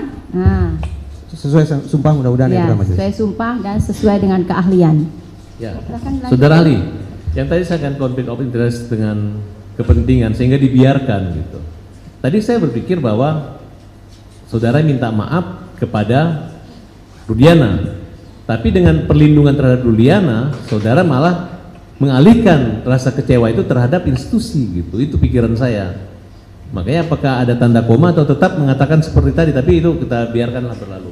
Nah, maksud saya, bagaimana pendapat ahli tentang Rudiana yang menjadi pahlawan tapi bingung kan, karena ini kondisi kayak kita sebagai lawyer. Rudiana, kalau anakmu meninggal beban beratnya sedih banget terasa, tapi coba dibalik bayangkan anak orang-orang yang nggak salah itu dihukum, bagaimana jika itu menimpa keluarga kita, diperlakukan seperti itu gitu. Karena dari motif aja yang akan saya pertanyaan berlanjut, bisa nggak pembunuhan yang terjadi ini meninggal, dibunuh Vina atau diperkosa gara-gara ada 3 orang yang ditolak cintanya kira-kira gitu. Tolong saudara menjelaskan. Ini pertimbangan hakim loh, tercatat. Ini pertanyaannya bertingkat majelis. rumit untuk saya cerna di kepala saya. Terlebih setelah jam makan siang tiba sesungguhnya.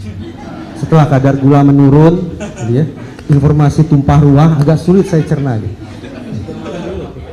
Ya, jadi saya memilih untuk bertanya balik majelis.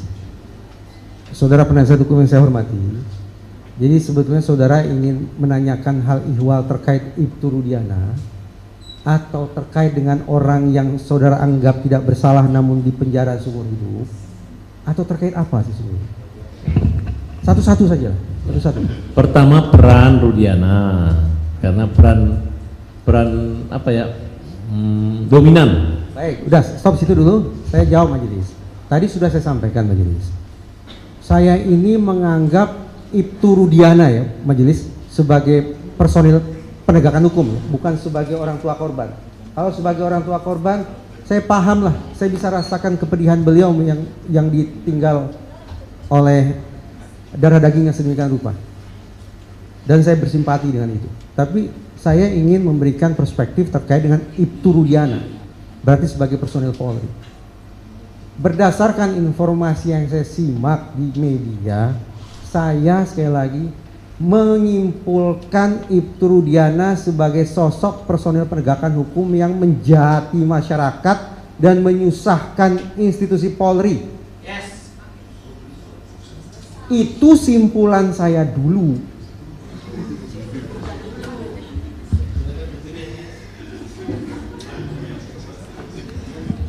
Tolong jangan dipotong dulu ya. Betul. Ini sebenarnya pengulangan dari yang tadi sebenarnya. Majelis. Alhasil majelis, kalau begini majelis, kalau kita baca kode etik profesi Polri, di situ ada sejumlah mekanisme yang bisa mengubah seseorang yang berstatus sebagai pelanggar etik.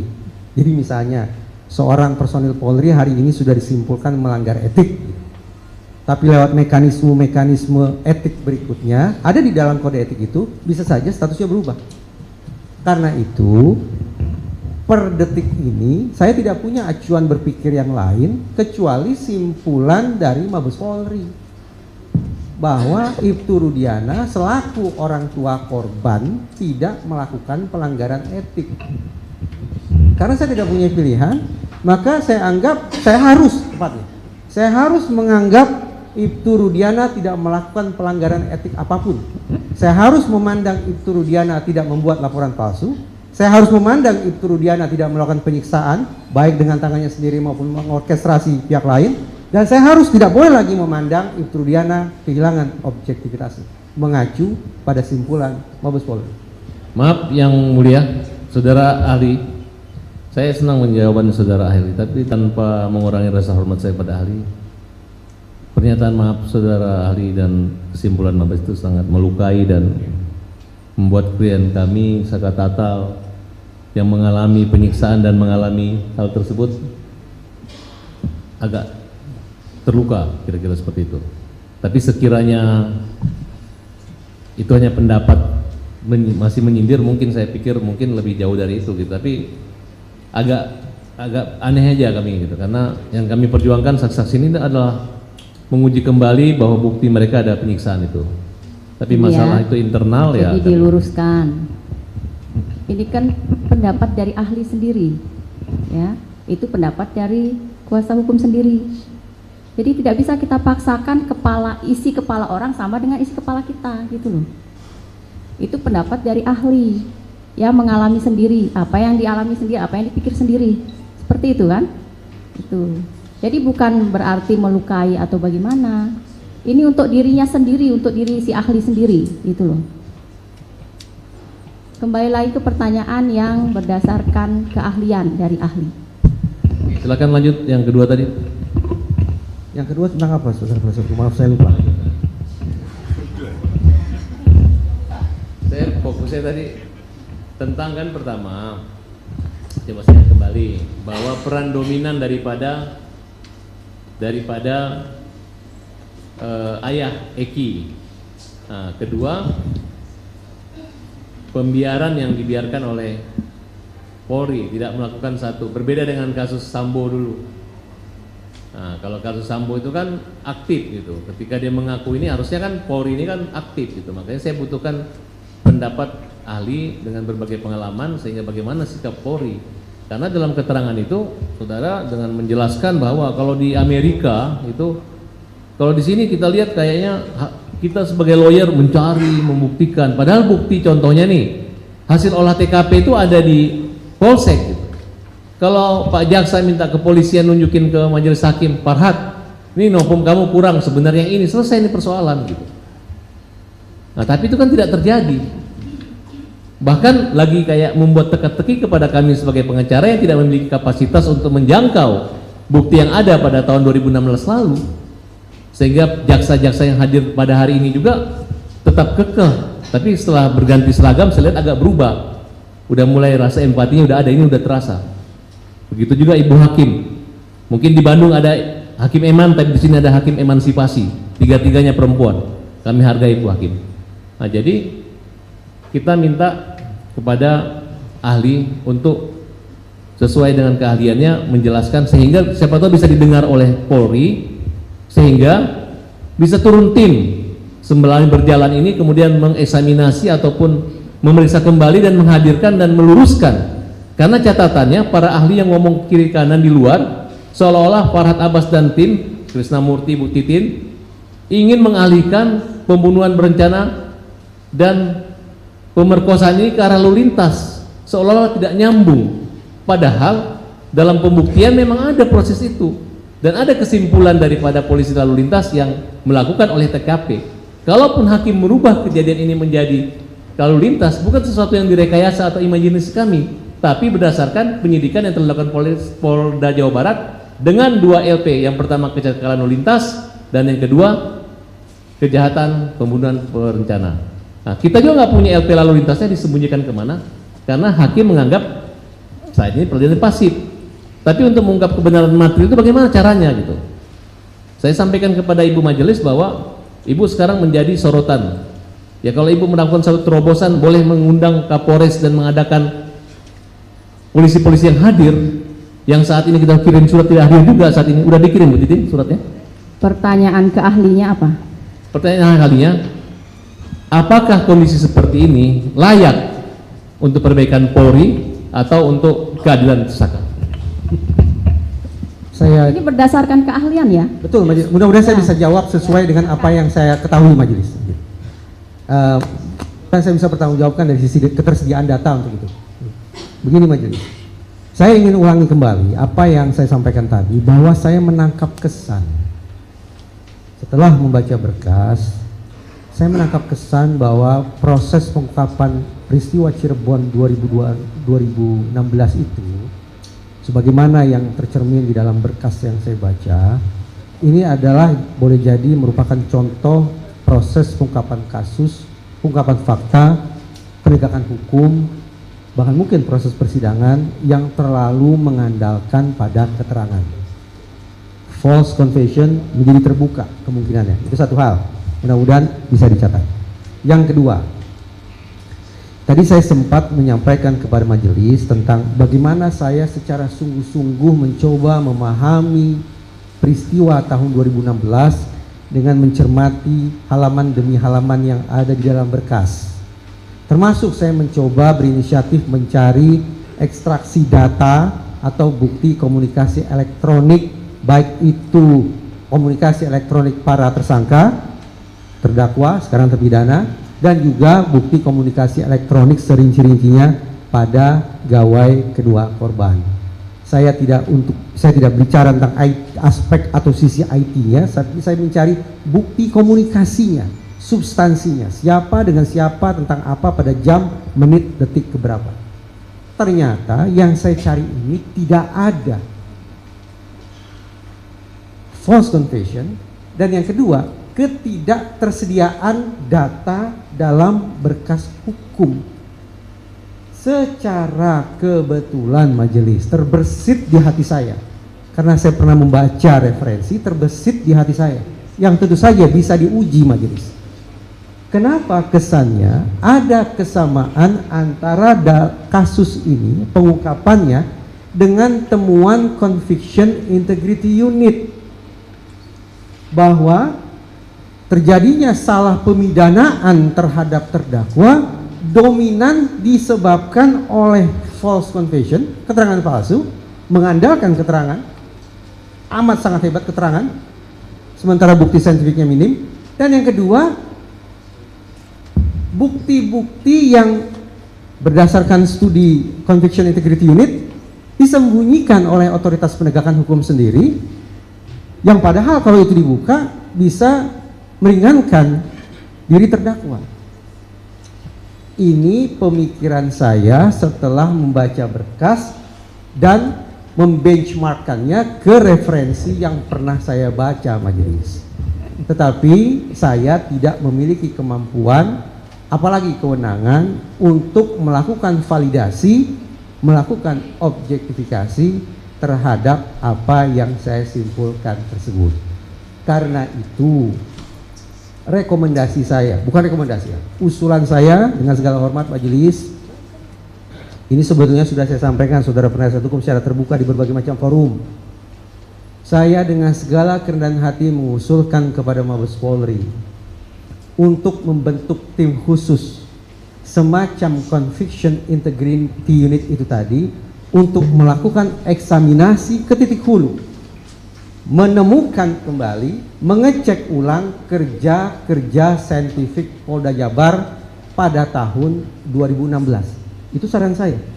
Dan ternyata majelis secara kebetulan beberapa pekan setelah saya menyampaikan pandangan saya ini, secara kebetulan Kapolri lewat Wakapolri menyampaikan testimoni yang sekaligus saya tafsirkan sebagai otokritik, bahwa Kapolri menyimpulkan kerja Polda Jabar pada kasus Cirebon tahun 2016 tidak memadai dari sisi bukti saintifik.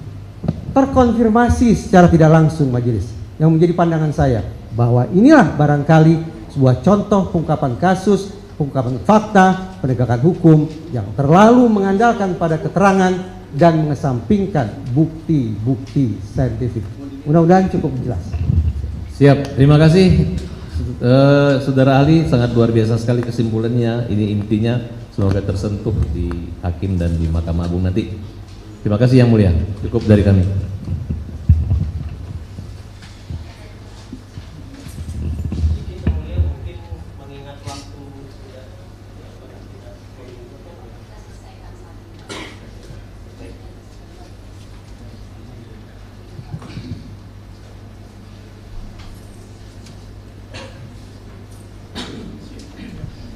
Terima kasih yang mulia atas kesempatannya. Izin saudara ahli Pak ini, salam hormat dari saya karena beliau ini salah satu orang yang saya kagumi, salah satu ahli forensik pertama di Indonesia. Tapi berkaitan dengan kasus ini saya mungkin ingin menanyakan beberapa hal Pak, dan mungkin mohon izin juga nanti untuk dibatasi sesuai dengan koridor keahlian yang Bapak miliki. Yang pertama, ketika Bapak tadi menyatakan bahwa bukti saintifik tidak memadai dalam penanganan perkara ini, seperti itu, kemudian bahwa pihak pemohon juga menyatakan bahwa ini ada kejadian kecelakaan lalu lintas. Jadi saya ingin menanyakan bagaimana pendapat ahli dalam hal ini ketika ada mungkin dari sedikit bukti saintifik, tapi ada bukti saintifik visum yang dikaitkan dengan keterangan-keterangan saksi, sehingga memang pada awalnya ini kecelakaan lalu lintas, tetapi karena adanya bukti visum tersebut dan dikaitkan dengan keterangan-keterangan saksi pada saat ada di lokasi kejadian, kemudian merubah semua kejadian ini menjadi kejadian pembunuhan. Tetapi saya ingin batasi, kita tidak berbicara siapa, tetapi peristiwanya. Saya izin menanggapi majelis. Pertama, saya juga mengaturkan terima kasih kepada tim Jaksa Penuntut Umum. Senang bisa bertemu Bapak dan Ibu sekalian. Semoga saya juga bisa belajar banyak dari Bapak Ibu lewat persidangan ini. Pertanyaan saudara jaksa penuntut umum terus terang mengingatkan saya pada sebuah diskusi dalam sebuah forum media yang di situ dihadiri oleh saya dan antara lain salah satunya yang saya hormati adalah Bapak Kadif Humas Mabes Polri. Bapak Kadif Humas Mabes Polri. Dengan segala hormat saya menghormati Pak Kadif Humas, juga tentu saja menghormati Mabes Polri. Saya ingat beliau menggunakan kosakata pembunuhan sebagai sebuah simpulan tentang peristiwa Cirebon 2016, pembunuhan. Saya harus tandaskan betul majelis, sekiranya ini memang merupakan pembunuhan, tentu saya berharap otoritas penegakan hukum bisa menangkap pelaku dan menghukum seberat-beratnya. Sekiranya memang terjadi pembunuhan dan perkosaan massal terhadap korban. Namun saya sampaikan pada saat itu majelis, dan sekarang saya sampaikan kepada saudara jaksa penuntut umum yang saya hormati, sepanjang berkas yang bisa saya baca, saya tidak menemukan kata pembunuhan terkait dengan simpulan kematian kedua korban. Tentang isi visum et repertum, rinciannya itu bukan berada di khazanah psikologi forensik. Karena itu saya hanya berfokus pada istilah kematian tidak wajar. Yang saya baca majelis di dalam berkas, istilah yang digunakan oleh dokter adalah kematian tidak wajar. Saya sampaikan bahwa termasuk dalam kajian psikologi forensik, kematian manusia bisa disebabkan oleh 4 hal. NASH, izin majelis saya eja kembali apabila dibutuhkan majelis. NASH. Ini saya sedang mencoba menyampaikan kepada majelis tentang penyebab kematian manusia. N, natural. Artinya seseorang meninggal akibat penyebab alami. Misalnya sakit keras yang tak kunjung bisa diobati, atau usia lansia gitu. Itu contoh kematian akibat N, natural. Kematian akibat faktor natural ini yang saya pahami sebagai kematian yang wajar majelis. 3 selebihnya saya pahami sebagai kematian yang tidak wajar, yaitu ASH. Mulai dari A, accident, ACCIDENT, kecelakaan. Itu kematian tidak wajar. Berikutnya, suicide, SUICIDE, maaf, bunuh diri. Dan yang ketiga adalah homicide, HOMICIDE, kematian akibat perbuatan orang lain. Saya tidak menggunakan istilah pembunuhan karena belum tentu perbuatan orang lain itu berupa pembunuhan. Tapi homicide adalah kematian yang disebabkan oleh perbuatan orang lain. Saya ulangi majelis, N atau natural itu yang saya pahami sebagai kematian yang wajar. Sementara accident, suicide, dan homicide inilah yang saya pahami sebagai kematian tidak wajar. Saya sampaikan di hadapan yang saya hormati Pak Kadif Humas Mabes Polri, dan sekarang saya sampaikan kepada saudara jaksa penuntut umum, sepanjang yang bisa saya baca di dalam berkas adalah kematian tidak wajar. Namun kematian tidak wajar itu apakah serta-merta bisa disimpulkan sebagai pembunuhan? Belum tentu majelis. Karena sekali lagi yang saya pahami ada 3 jenis kematian tidak wajar, yaitu kematian akibat kematian akibat bunuh diri, dan kematian akibat orang lain.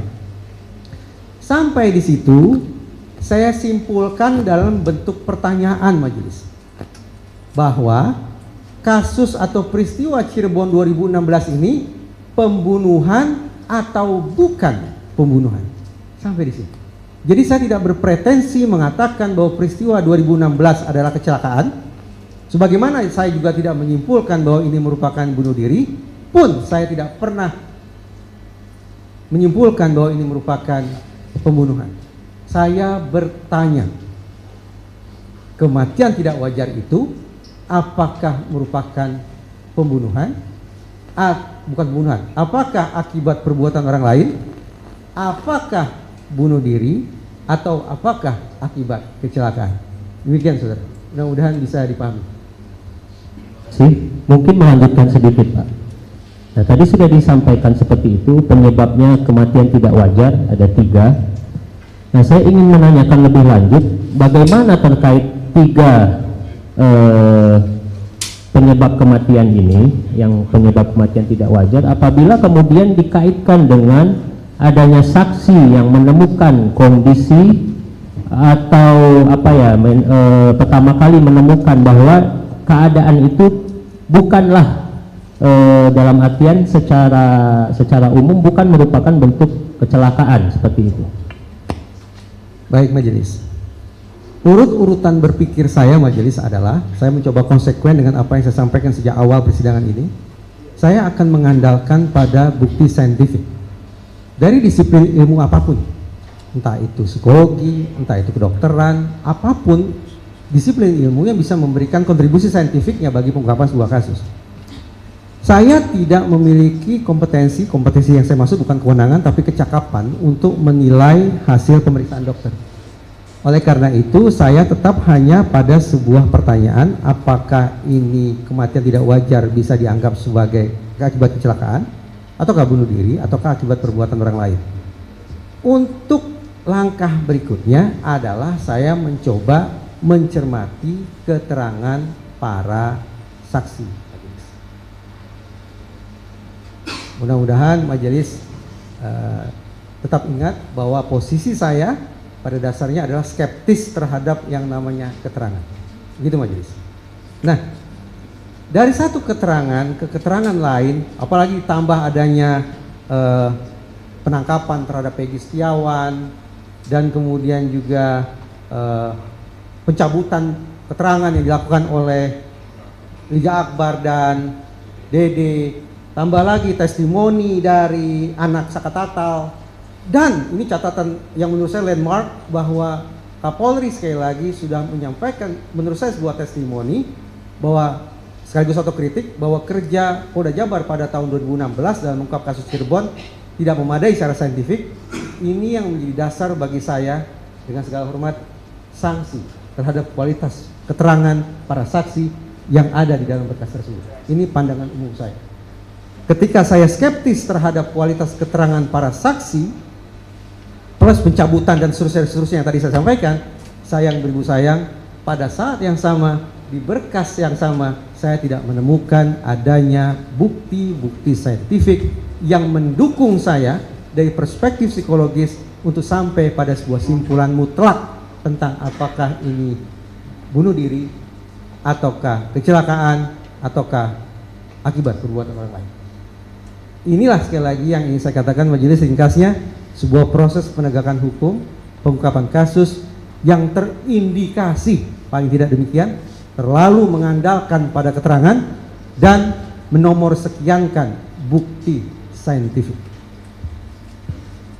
Termasuk yang terpenting menurut saya, sesuai dengan keterbatasan ilmu yang saya punya, saya saya berharap dengan segala hormat otoritas penegakan hukum, bahkan mungkin majelis yang mulia bisa menghadirkan ekstraksi data atau bukti komunikasi elektronik via gawai yang dilakukan oleh para tersangka maupun kedua korban pada malam peristiwa meninggalnya almarhumah Vina dan almarhum Eki.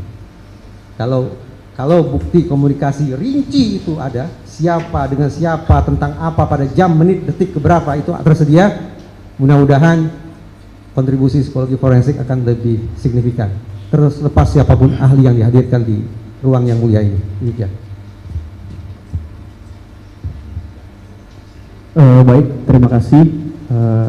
Saya lanjutkan, yang terhormat ahli. Saya cukup menyimak atas keterangan dan pendapat ahli yang menurut saya memang perlu dibuka hati dan pikiran bersama-sama untuk penegakan hukum yang lebih baik. Sehingga izinkan saya, perkenankan saya untuk mengetahui supaya teman-teman atau saya bisa menjadi psikologi forensik, saya harus bersekolah di mana, kemudian sertifikasi apa yang harus saya miliki. Izin, boleh saya tanyakan? Baik.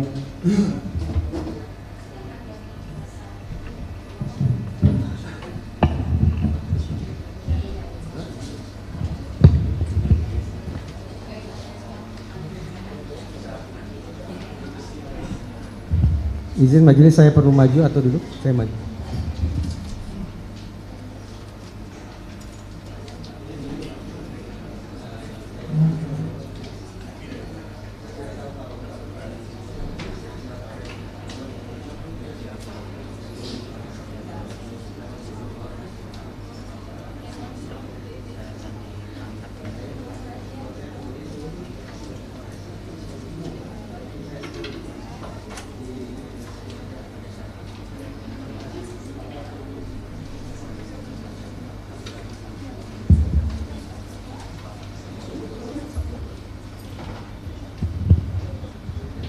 Baik, terima kasih atas penjelasan tersebut. Berarti secara internasional harus menempuh jenjang S2. Seperti itu, ahli? Yang saya pahami demikian. Baik, terima kasih. Izinkan saya yang awam terhadap ilmu psikologi forensik ini untuk saudara jelaskan di mana batasan psikologi forensik dengan psikologi, karena selama ini yang saya pahami adalah ilmu psikologi. Izin. Baik, ini pertanyaan yang menurut saya semestinya diajukan paling awal, majelis. Karena belum diajukan, ahli. Izin. Siap. Terima kasih saudara jaksa. Siap. Bahkan sejujurnya saya katakan, saya menaruh rasa hormat karena sepatutnya pertanyaan ini diajukan oleh penasihat hukum, pihak yang mendatangkan saya. Tapi terima kasih. Baik, jadi saya mulai dari pemaknaan psikologi terlebih dahulu. Majelis sudah barang tentu banyak ilmuwan, banyak pula definisi yang mereka telurkan terkait dengan apa itu psikologi dan apa itu psikologi forensik. Tetapi saya mengacu pada definisi bahwa psikologi adalah ilmu yang mempelajari tentang tingkah laku dan proses mental manusia. Memang dalam penelitian psikologi juga ada mazhab tertentu yang menggunakan binatang, belajar tentang perilaku dan proses mental kera, belajar tentang perilaku dan proses mental burung, belajar tentang tingkah laku dan proses mental anjing, tikus, kucing, dan segala macam. Tapi simpulan yang mereka peroleh digunakan untuk memahami perilaku dan proses mental manusia. Ya, ini mengundang perdebatan etis memang. Kenapa yang diteliti binatang tapi diterapkan untuk manusia gitu. Tapi yang jelas sekali lagi yang dipelajari adalah manusia. Apanya? Dimensi apa yang dipelajari psikologi? Pada dimensi perilaku dan proses mentalnya psikologi. Apakah cukup dipahami sampai di situ sebelum saya lanjut? Cukup untuk dilanjutkan. Tadi psikologi forensik. Oh ya, siap. Sekarang baik. Psikologi forensik majelis. Sekali lagi banyak ilmuwan, banyak definisi. Saya memahami psikologi forensik sebagai psikologi di ranah hukum. Ini yang saya sampaikan setiap kali saya mengisi materi psikologi persidangan di Pusdiklat Mahkamah Agung. Psikologi forensik diterjemahkan secara bebas adalah psikologi hukum. Maknanya adalah psikologi forensik mempelajari tentang tingkah laku dan proses mental manusia di ranah hukum. Siapa gerangan manusia itu? Kalau dalam konteks pidana, maka manusia yang dikaji perilaku dan proses mentalnya di pidana adalah pelaku, korban, saksi, dan personil penegakan hukum itu sendiri, baik itu polisi, baik itu jaksa, baik itu yang mulia hakim, baik itu advokat. Nah, psikologi forensik alias psikologi hukum ini tidak berada pada posisi setara.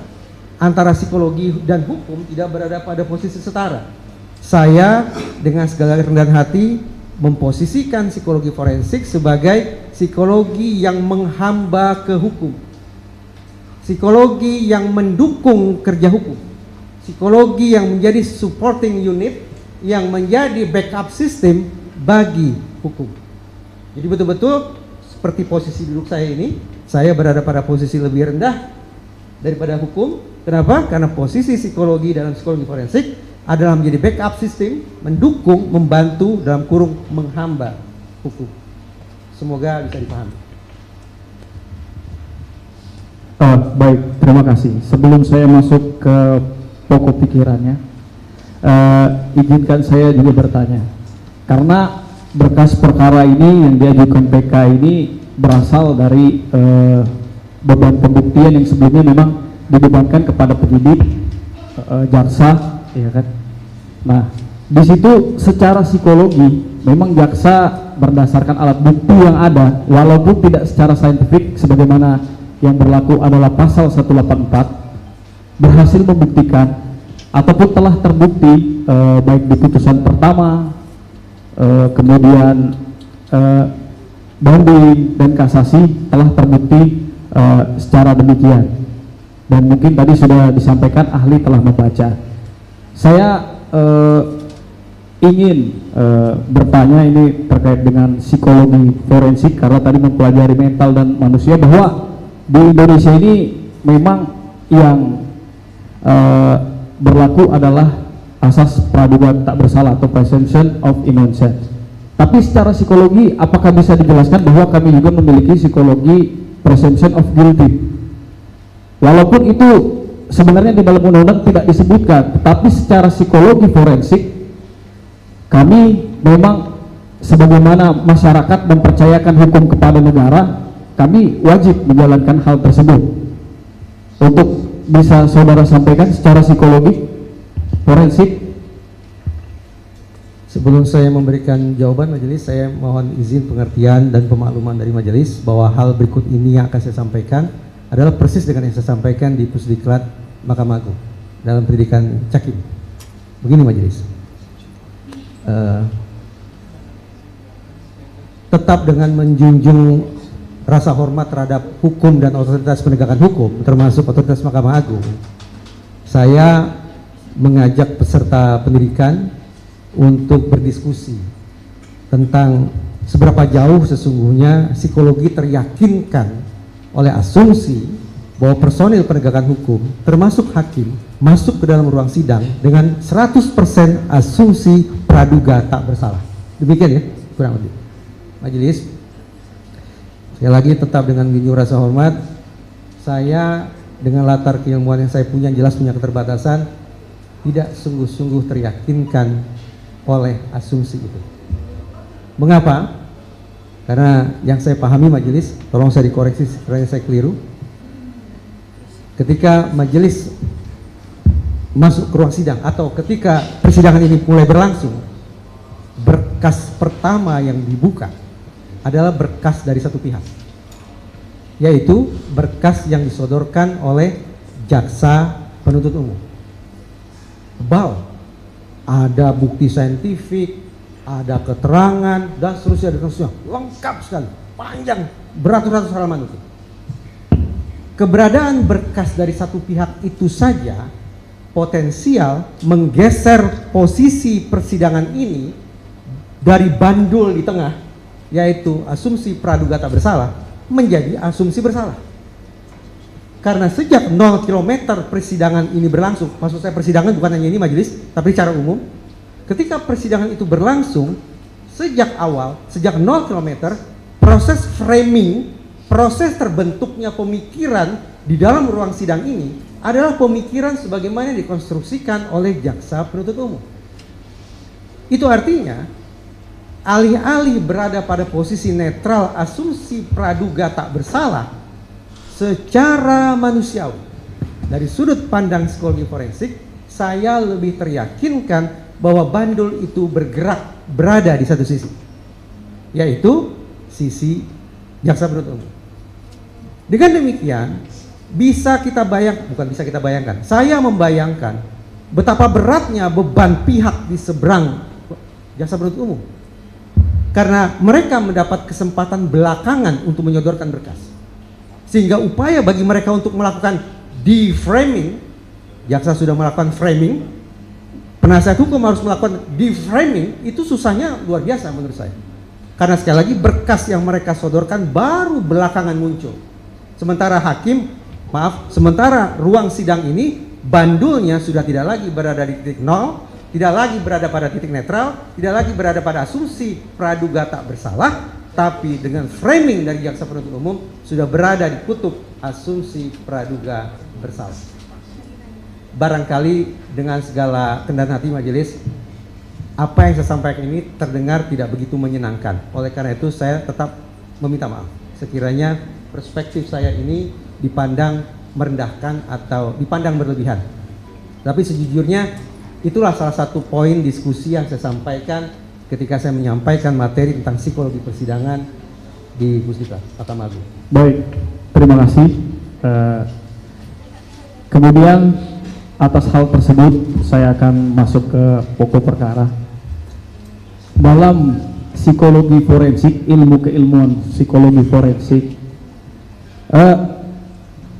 untuk mengeluarkan output yang secara hukum ataupun secara ilmu psikologi forensik dapat dikatakan valid, instrumen-instrumen apa saja yang harus dimiliki berkaca dalam kasus ini, karena dari tadi kita hanya mengambil sepotong. Nah, maksud saya secara valid seorang psikologi forensik ketika memberikan keterangan yang valid, dia itu membutuhkan apa? Misalnya kami sajikan berkas perkara, alat-alat bukti atau apa hal tersebut sehingga itu bisa dikatakan valid, dan metodologi apa yang bisa digunakan seorang psikologi forensik sehingga itu dapat dikatakan sebuah produk yang valid dan legit. Itu pertanyaan saya. Baik. Sebetulnya tadi sudah sempat saya sampaikan majelis, saya berada pada posisi skeptis pada keterangan. Oleh karena itu saya sangat mengandalkan pada bukti-bukti lainnya, terutama bukti-bukti yang telah teruji secara saintifik. Kalau bukti-bukti saintifik itu tersedia secara memadai, barulah kemungkinan posisi saya, penilaian saya terhadap keterangan akan bergeser. Tapi selama bukti-bukti saintifik itu tidak memadai, maka saya harus konsekuen dengan khazanah pemikiran yang saya punya, bahwa saya skeptis bahwa proses penegakan hukum, pengungkapan fakta, proses persidangan akan berlangsung secara adil sekiranya proses itu sekali lagi terlalu mengandalkan pada keterangan. Kalau gimana, masih ada lanjutan? Tambah sedikit. Oh ya, baik. Karena saudara jaksa bertanya bukti-bukti apa yang konkretnya dibutuhkan, kalau saya tadi itu majelis terkait sperma, sebetulnya saya ingin mendapatkan profil. Dengan segala hormat, apakah profil korban akan mengarah kepada kemungkinan aktivitas seksual yang forceful? Saudara jaksa, coba disimak dulu. Simak dulu. Pertama, terkait dengan sperma, saya tidak membutuhkan spermanya karena itu urusan kedokteran forensik, tapi saya sesungguhnya membutuhkan profil kedua korban sekiranya tersedia akan mengarahkan kita pada kemungkinan aktivitas seksual yang forceful ataukah aktivitas seksual yang konsensual. Satu. Yang kedua, sama, untuk membaca perilaku dan proses mental, saya membutuhkan adanya bukti rinci komunikasi elektronik atau bukti ekstraksi data rinci-rincinya tentang siapa, dengan siapa, berkaitan tentang apa, jam, menit, detik berapa. Untuk apa? Begini majelis, tadi saya belum sempat elaborasi kenapa saya sangat membutuhkan bukti ini. Majelis, yang saya pahami, kasus Cirebon 2016 itu disebut sebagai kasus pembunuhan berencana. Kalau itu merupakan pembunuhan berencana, saya yakin betul, apalagi karena dilakukan secara berkelompok, saya yakin betul di gawai para tersangka semestinya tersedia pesan-pesan satu sama lain yang mereka pertukarkan terkait dengan rencana perkosaan atau rencana pembunuhan tersebut. Sehingga ketika gawai para tersangka dibuka, akan bisa ditemukan sesungguhnya ada atau tidak komunikasi antar tersangka yang mengindikasikan inilah segerombolan manusia yang merencanakan pembunuhan. Ada atau tidak? Itu akan terbaca dari komunikasi mereka. Apalagi pada jam-jam menjelang waktu yang disebut-sebut sebagai peristiwa pembunuhan itu berlangsung. Bukti komunikasi elektronik serupa dengan serinci-rincinya juga saya butuhkan datang dari gawai kedua korban. Untuk apa? Untuk menangkap indikasi. Apakah pada malam itu mereka merasakan ketakutan, kecemasan, kepanikan, mencari bantuan, mencari pertolongan, dan seterusnya, yang mengindikasikan bahwa mereka memang menjadi target penganiayaan, pembunuhan, dan perkosaan itu. Adakah pihak-pihak yang mereka coba hubungi untuk mencari pertolongan itu? Nah, ini majelis, sekiranya bukti komunikasi elektronik dua pihak tersebut, yaitu para tersangka dan kedua korban, diungkap atau dibawa ke ruang yang mulia ini, mudah-mudahan arah kita untuk menarik simpulan tentang peristiwa Cirebon 2016 akan lebih terukur, akan lebih bisa dipertanggungjawabkan ketimbang semata mengandalkan pada keterangan. Demikian. Baik, terima kasih. Saya juga akan melanjutkan lagi pertanyaan saya. Tadi juga dijelaskan terkait dengan 3 keterangan palsu yang diberikan, ya. Kalau saya sependek sepengetahuan yang saya terima tadi, itu voluntary false confession, coerce, dan internalized. Dan saudara ahli tadi menyampaikan dari pandangan bahwa ini karena penyiksaan, karena ini sehingga keterangan palsu bisa diberikan. Sekarang saya akan bertanya seperti ini. Apakah atas keterangan Sakatatal yang sebelumnya telah terbukti di dalam persidangan di PN, PT, ya, PT maupun Mahkamah Agung, karena adanya pihak-pihak lain berdasarkan teori saudara tadi, dia bisa merubah keterangannya yang awalnya dia menyatakan memang ikut dalam atau bersama-sama, yang terbukti ikut bersama-sama melakukan pembunuhan yang berencana, sekalipun gradasinya memang sudah ditentukan sebagaimana putusan, itu bisa berubah menggunakan teori saudara tadi karena adanya tekanan-tekanan atau bisikan-bisikan dari luar, seperti itu. Yang mulia, izin yang mulia, ini tempat yang mulia, tidak perlu seperti itu yang mulia. Izin. Yang mulia,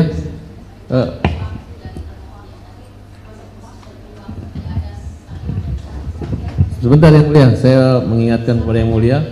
Ini udah katanya kemarin sepanjang merespon saudara jaksa penuntut umum, karena pertanyaannya terkait dengan kemungkinan, maka jawaban saya mungkin saja. Ketika kita bicara kemungkinan, semua ilmu pengetahuan saya yakin bekerja berdasarkan prinsip probabilitas, prinsip kemungkinan. Jadi sudah pertanyaan itu terjawab dengan sendirinya, kemungkinan itu ada.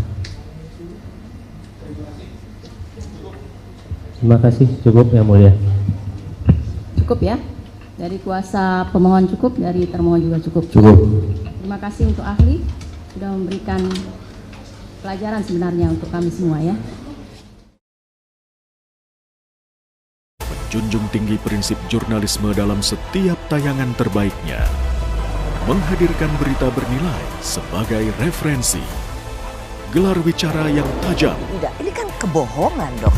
Mengupas fakta demi fakta dan mendorong pencarian solusi serta investigasi yang mengungkap kebenaran. Rosi, Satu Meja, The Forum, Sapa Indonesia Malam. Nilu, ikuti semuanya bersama Kompas TV.